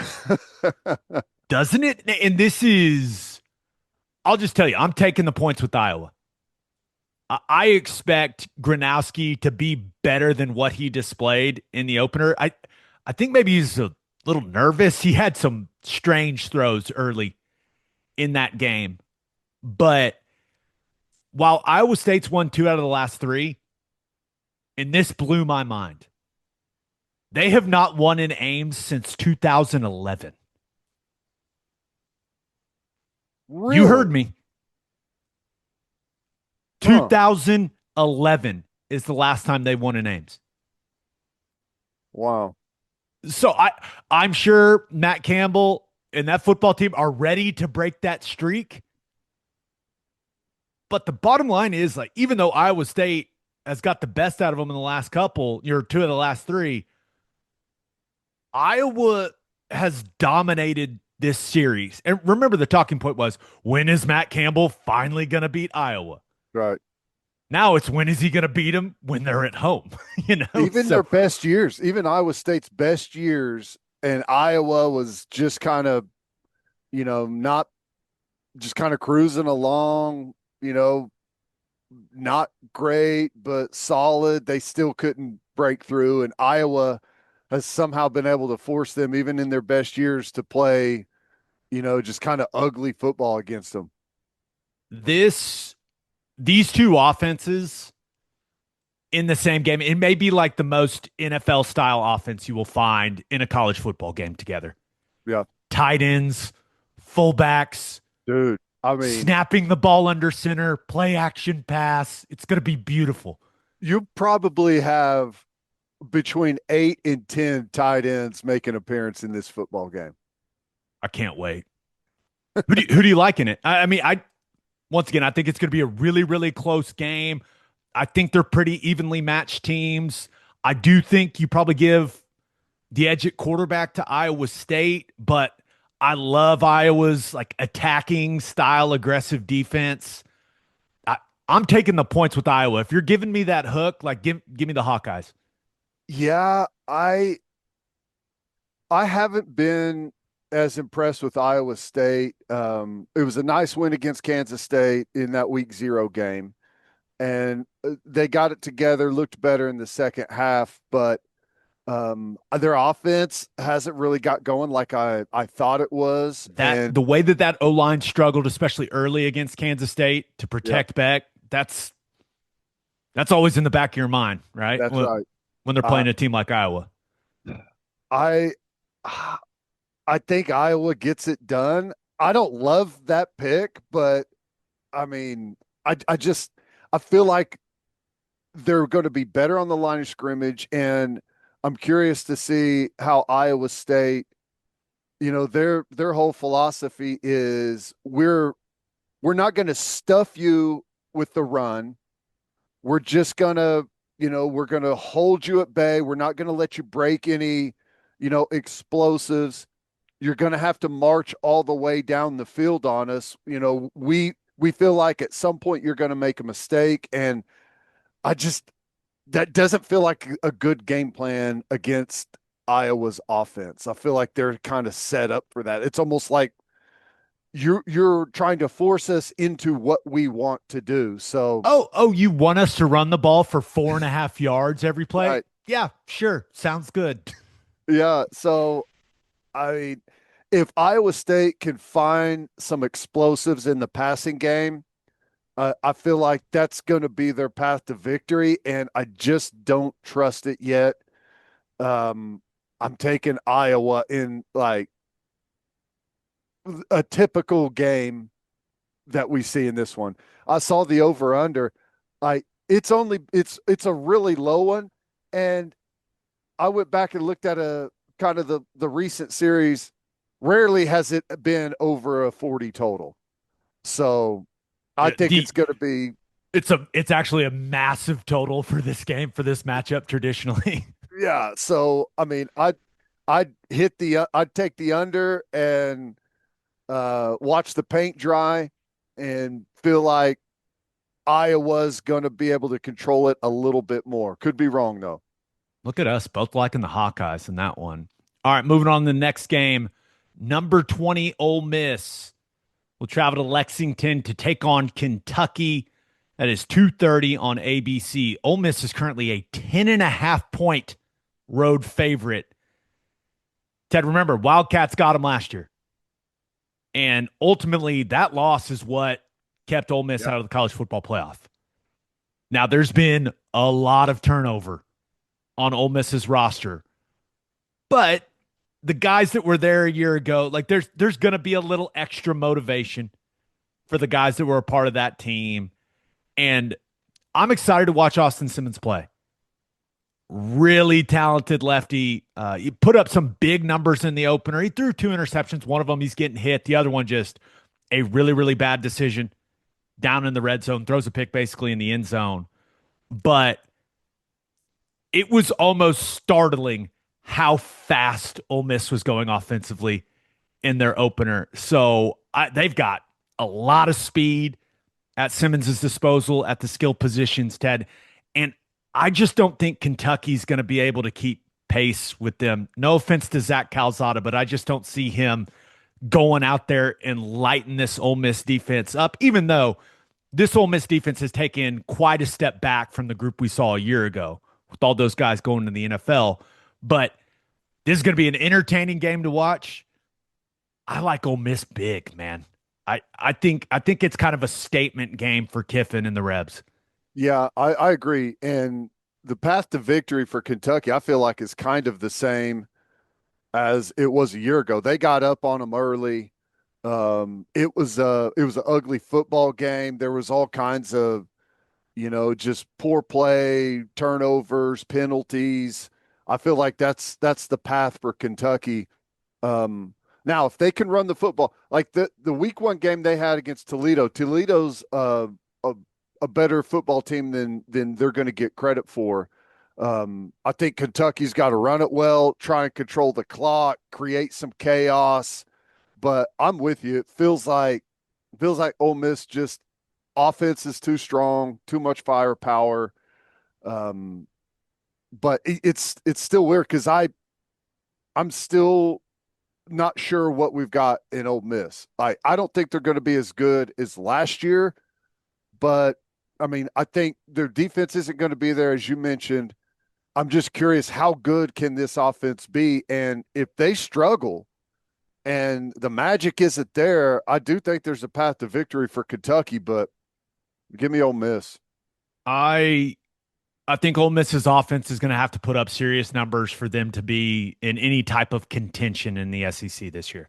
Yeah, I Because agree. they just don't have the same guys, especially like in the front six, front seven that they had last year. Remember, when we were doing the prep for OU Ole Miss last year, I was like, hey, dude, They they got got they were too deep on the they D they got line, they got a legit front.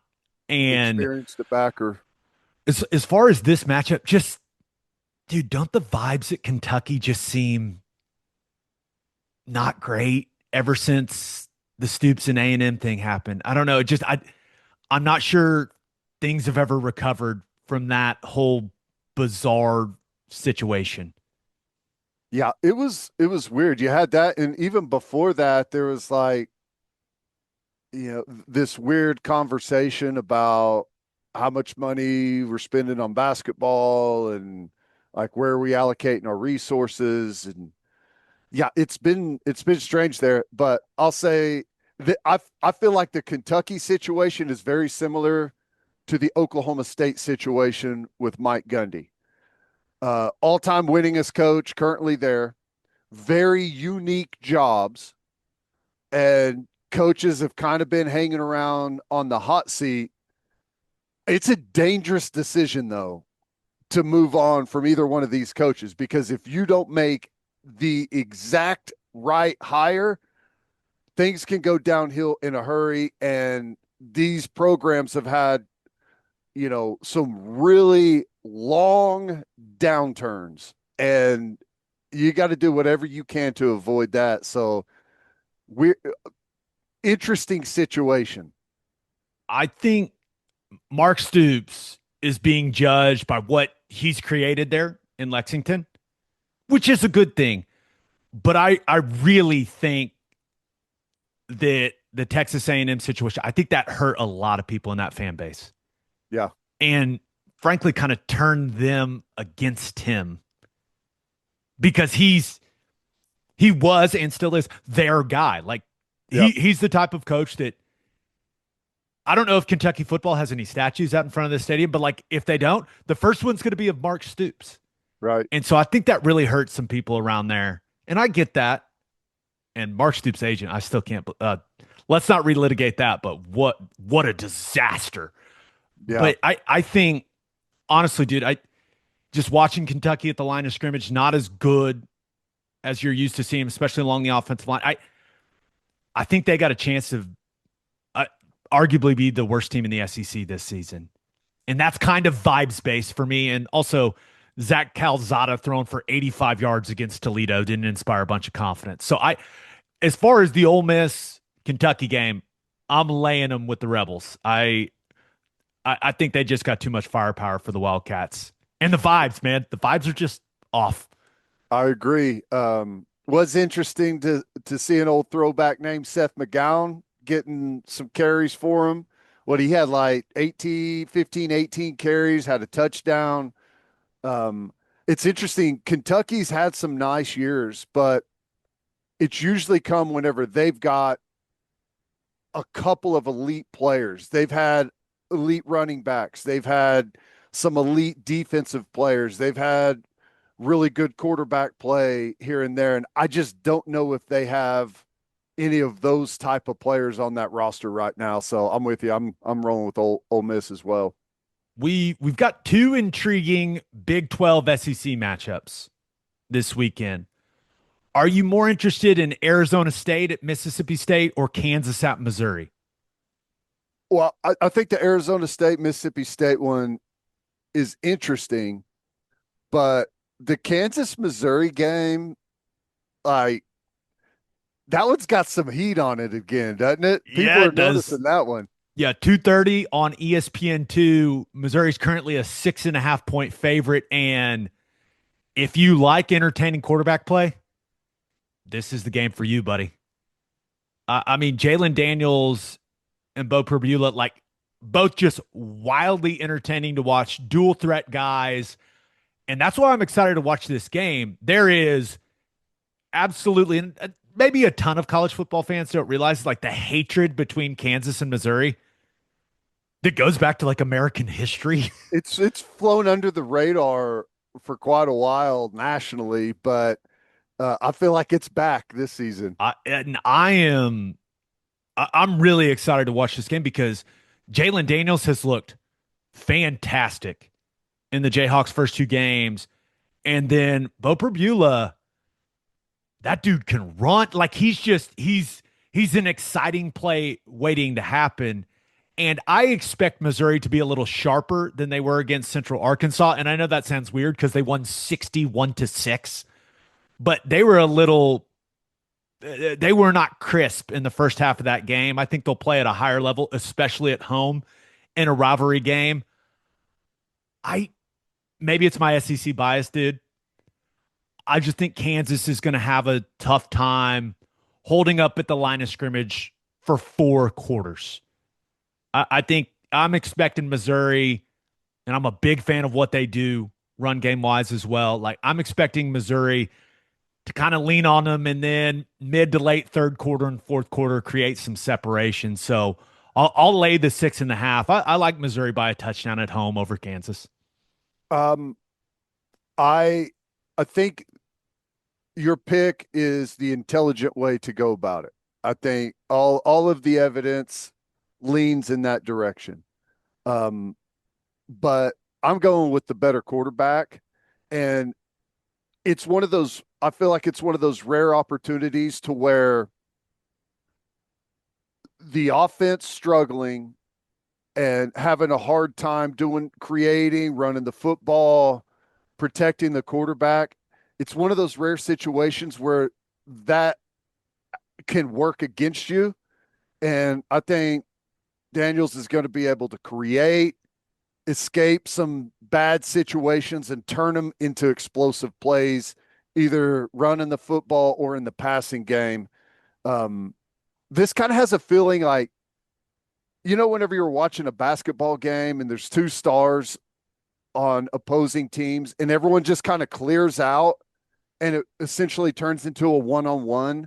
That's what I feel like this game is going to be. It's Perbula versus Jalen Daniels, and I'm going to go with the more dynamic playmaker. I think Jalen Daniels gets it done. I think it's going to be a fun football game, though.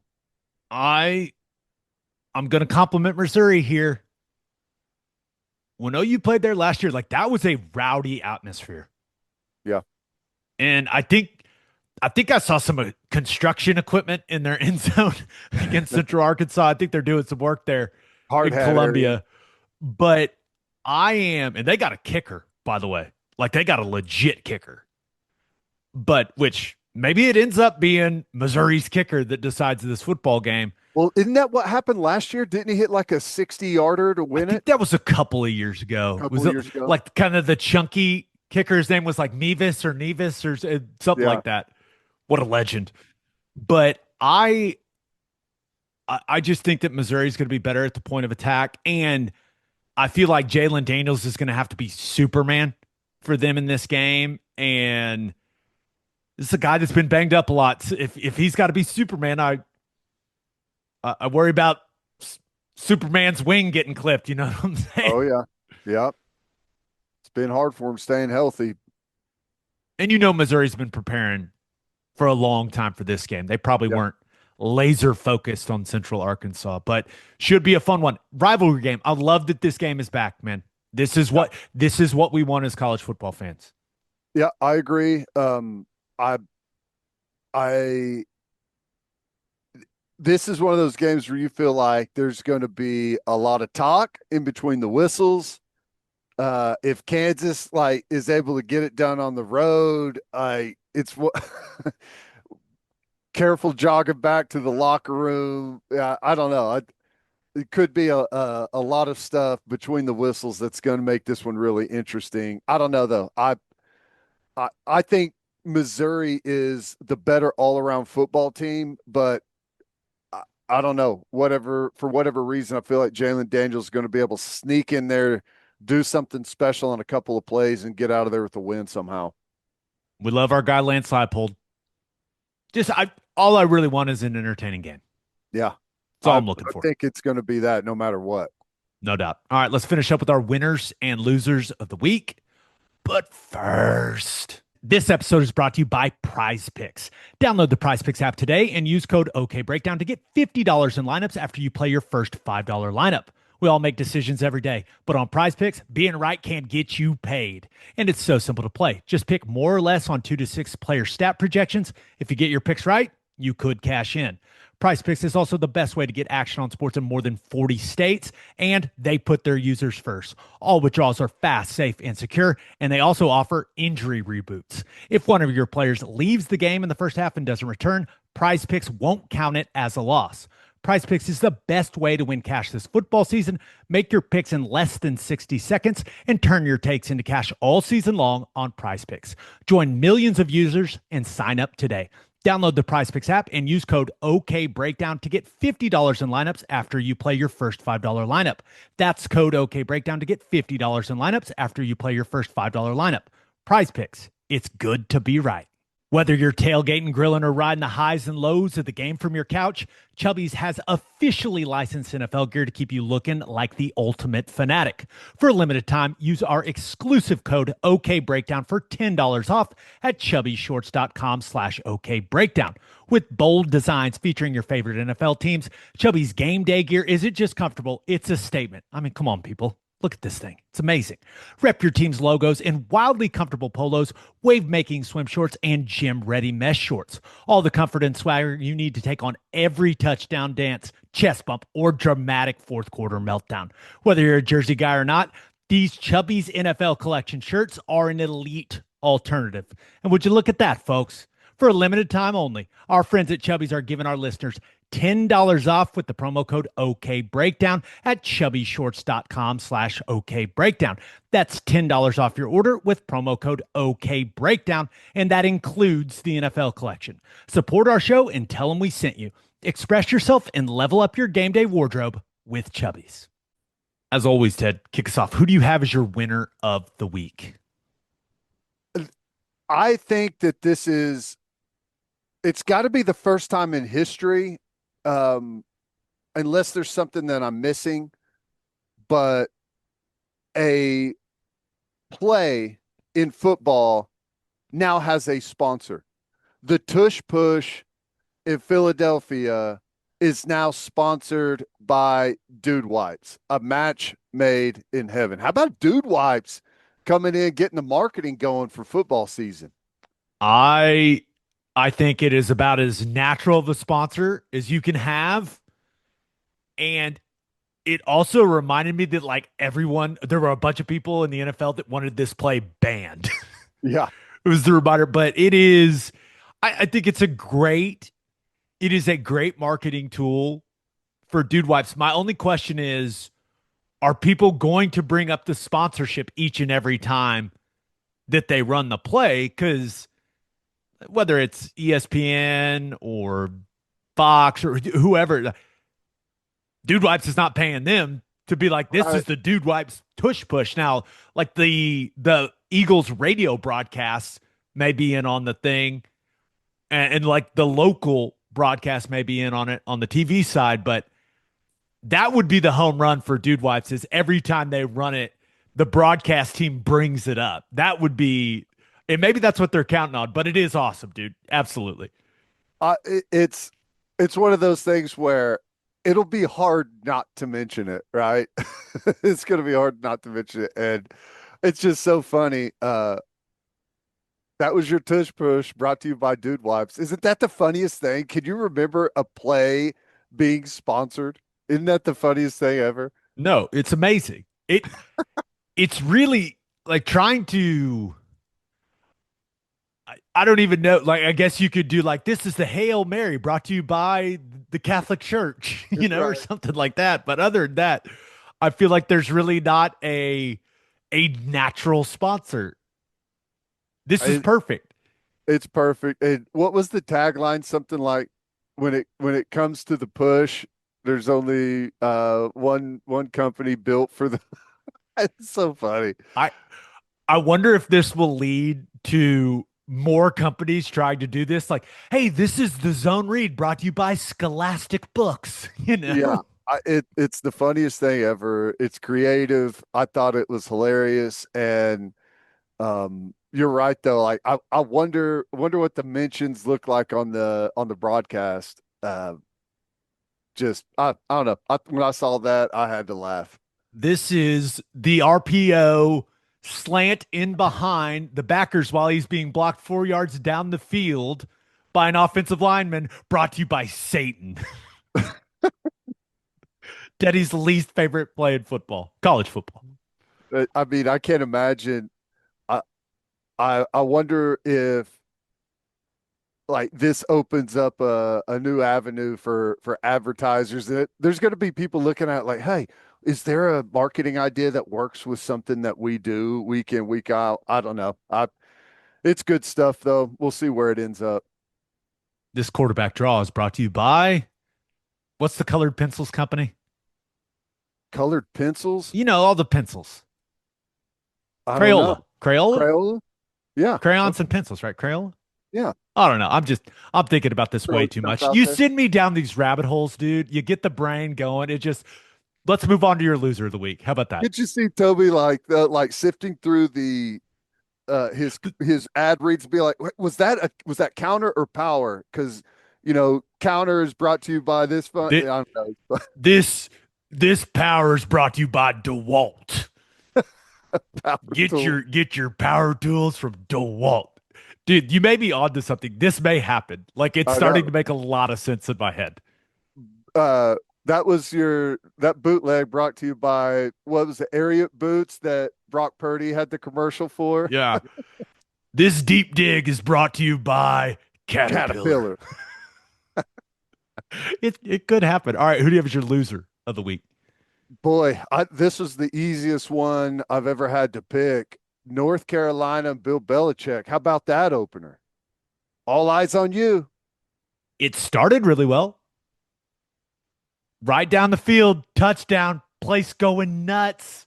Brought out all your way too early takes on Twitter. All the people about how great this is going to be. Belichick should have moved to college a long time ago. Easiest drive I've ever seen. Well, things change.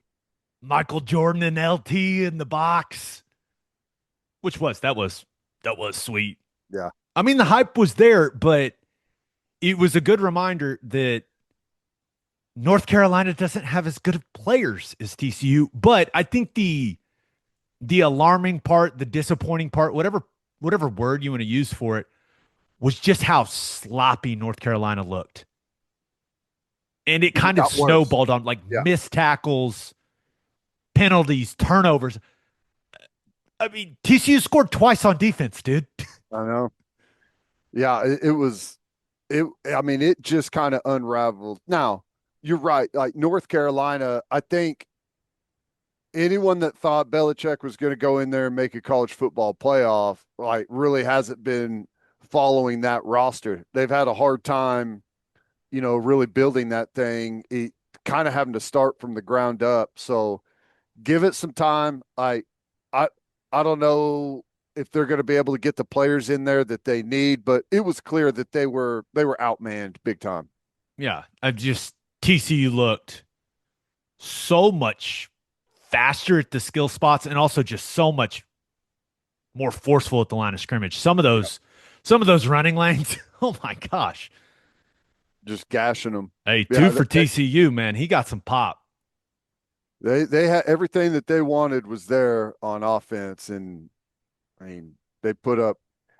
You get run for over 250 on you in an opener with there's no worse way to get beat than just like gashing you in the run game over and over. It hurts. And maybe the worst part was, did you see Belichick's post-game presser? There was like, when your wife makes you get the fancy balloons for your kid's birthday party? Yeah. He had like a balloon display behind him, but behind the podium, it was just like, wait, what's going on here? It did not go well for Chapel Bill and the Tar Heels. That was a beatdown. And some people are going, oh, Sonny Dykes exercising the demons because of what happened against Colorado. No, no, no. Like, they were running simple concepts and just gashing them in the run game. You can't do anything more respectful than that. No. I don't think TCU was trying to run it up. Hoover can absolutely spin it, though. He's fun to watch. But that was just a personnel mismatch, which it doesn't matter if you have the best X's and O's coach of all time. If your players are smaller and slower than the other team, football's a genetics game, man. Bigger, faster, stronger wins. Yeah. And just a reminder to people out there, like when you've got a big opener on a standalone weekend, like whether it's week 0 or on this one, when you had the standalone game on Monday, you got a chance to go out and get some attention. But if you play bad, there's going to be a lot of attention there too, whenever everyone in the country is watching you play. So schedule accordingly. One thing that just simply cannot be argued against: North Carolina has sick jerseys. Yeah. Those things are beautiful. Good. The little triangles down the sideline that matches the triangles down the jersey. Just so good. It'll be interesting to see how they bounce back and like what happens the rest of the season for the Tar Heels. Do they get better? Like, I expect that will be the thing that's really alarming for North Carolina fans if you don't see improvement, development throughout the season. Yeah. You got what you got, man. But do the guys that you have get better throughout the season? Right. Yeah. Do they get better? And, what's the willingness going to be for guys to go play there, right? I mean, there needs to be some type of draw. And if they don't get better, what's going to be the draw? Because if they're just a middle of the road or even below average football team, the thought very quickly becomes, how invested really is Belichick even in this thing? Is this just, a hobby type of deal where he's going out but they need some momentum somewhere, and they're going to have to get a lot better to pull off a win somewhere to get some attention. All right, for my winner of the week, Brian Kelly. Now, finally won an opener, and it was a big one. On the road against a team that a lot of people said was like a legit national title contender. Well, LSU went and won that game, and Brian Kelly is carrying himself accordingly. So at Dabo Swinney's press conference this week, now he did say a bunch of complimentary things about LSU, but then he said this, quote, "It's like getting a final exam day one of class. They made a 65. We made a 58. Neither one of us were great." Well, Ted, it's safe to say that did not sit well with Brian Kelly because he dunked all over Dabo in his press conference. That was awesome. Yeah, it's kind of I think I understand what he's saying. Like, listen, this is the opener. Uh, both teams are going to be a lot better as the season rolls on, but it didn't really hit the way that, that I think he No. ended because I grade LSU higher than a 65. Oh, you And think, I grade Clemson higher than a 58 as well. yeah, Professor Dabo, just a tough grader, apparently. Tough But, grader. dude, LSU replaced four starters on the O line, and they were going against that Clemson defensive line. Yep. Nussmeier was Just why I picked Clemson to win the game. Nussmeier was clearly the better quarterback. He outplayed Klubnik. LSU's defense was, with all those new pieces, was phenomenal in the second half. Shut Clemson out in the second half on their own field. How in the world is that a 65? What grading scale are we using, Dabo? 65? Are you kidding me? Like, to go on the road and beat a really good team with all this newness? One of the Heisman front runners. Dude, what kind of curve is Dabo grading on? That's insane. Yeah, it is. And I came away from week one, at least in the SEC, saying like the most impressive unit maybe of the entire weekend was LSU's defense, right? Because we just didn't know. Nussmeier, that offense, we imagine they're going to be pretty good. They got the run game rolling. They've got some good receivers, great quarterback. But is their defense going to be able to hold up their end of the bargain? And like to me, that was maybe the most impressive performance of any unit single throughout the whole weekend. Brian Kelly's response was perfect. Quote, we dominated them in the second half. So he's either a really good grader for giving himself a 58, or he's a really hard grader on us, or he didn't see the second half, which that may be the case. He might not have wanted to see the second half. Woo. Let him know, Brian Kelly. Brian Kelly's had some bad moments at LSU.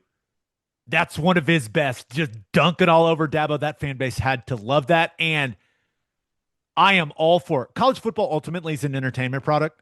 Exactly. I am all for some big time program beef between coaches, like big time coaches beef.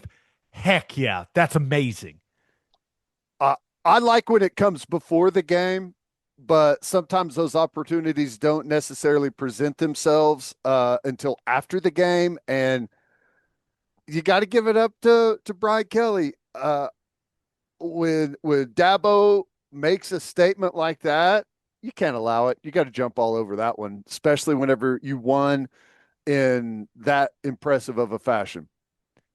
I feel like this back and forth almost guarantees you that these two teams are going to meet in the college football playoff. Yes. And then we're going to we're going to just relive this little back and forth. That's how it feels. That's sports karma, right? That's how the sports universe works. The football gods will give us that, correct? Who's it better for in the rematch? Oh, definitely for LSU. Like they're going to walk in it. They're going to be like, our coach is going to punch their coach in the face. LSU feels like the wrong program to give, like, to toss them a bait out there, right? Whenever they get, it feels like when LSU's got confidence, that's whenever they become really, really dangerous. Yeah. Speaking of coaching beef, my loser of the week, Mike Gundy. Now, it is very difficult for me to make a man that delivered quite possibly the best acting performance we've ever seen from a coach in his new consumer cellular commercial. I mean, just a spot on reenactment of his I'm a man, I'm 40 rant. That was fantastic. But he has made Dan Lanning mad, and that's not good, Ted. Not good. Right. And that's why he's my loser of the week. Because I fear that Oregon is going to try to score 1,000,000 points on Saturday. Yeah. Probably so. Great acting job. Probably. Fantastic commercial, Mike. But maybe just don't talk about Oregon's budget and how much money they're spending with such honesty. Maybe just leave that one alone, you know? Yeah, I guess whenever I heard the clips from Gundy, I didn't think he said anything necessarily bad.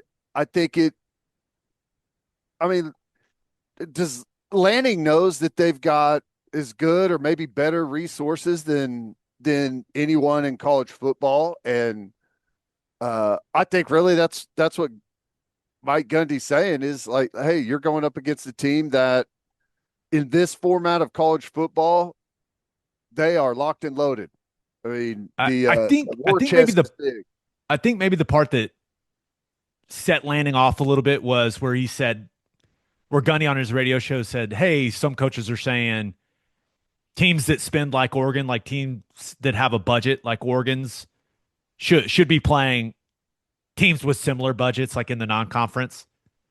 And that's why Lanning was like, I don't think UT Martin has the same as Oklahoma State, but they played, you know what I mean? So ultimately, I think it comes down to, hey, just don't talk about my team, man.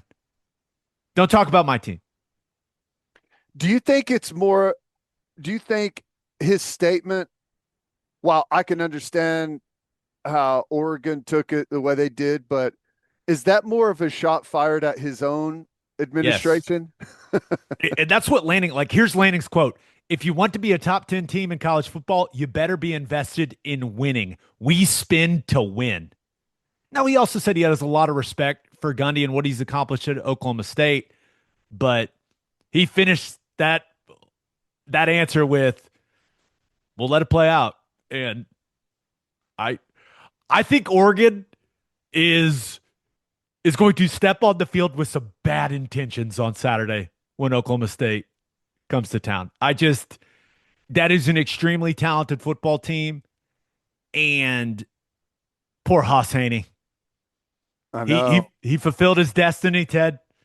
Haas, quarterback for the Pokes, broken foot in the first quarter after he'd just been ripping it down the field, throwing go balls so high he was throwing them out of the screen on ESPN Plus. I do not think it's going to go well for Oklahoma State. Well, I mean, they are outmanned across the board. It would take some wild stuff taking place for Oklahoma State to go in and not even just win the game, but to make it competitive late. And I don't know, crazy things happen, right? Teams can play bad, other teams can play above their head. It would take some craziness, scoring on defense, creating some big stuff on special teams, and just finding a couple of areas where you can maybe hit some explosive plays for Oklahoma State to stick around. And, to be honest with you, I still don't know necessarily what I think of Oregon right now.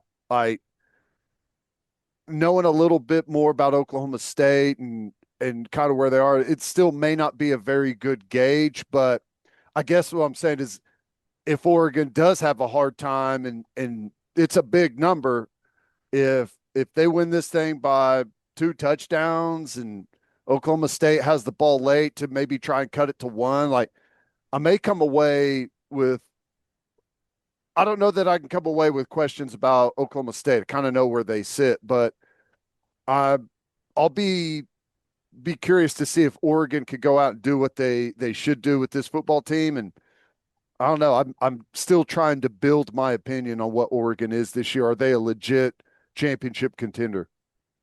Number 6 Oregon is currently a 28.5-point favorite. Shoo. Over Oklahoma State. That's 2:30 on CBS. That's just a crazy spread for Oklahoma State football. That's got to be the biggest line of the Mike Gundy era, right?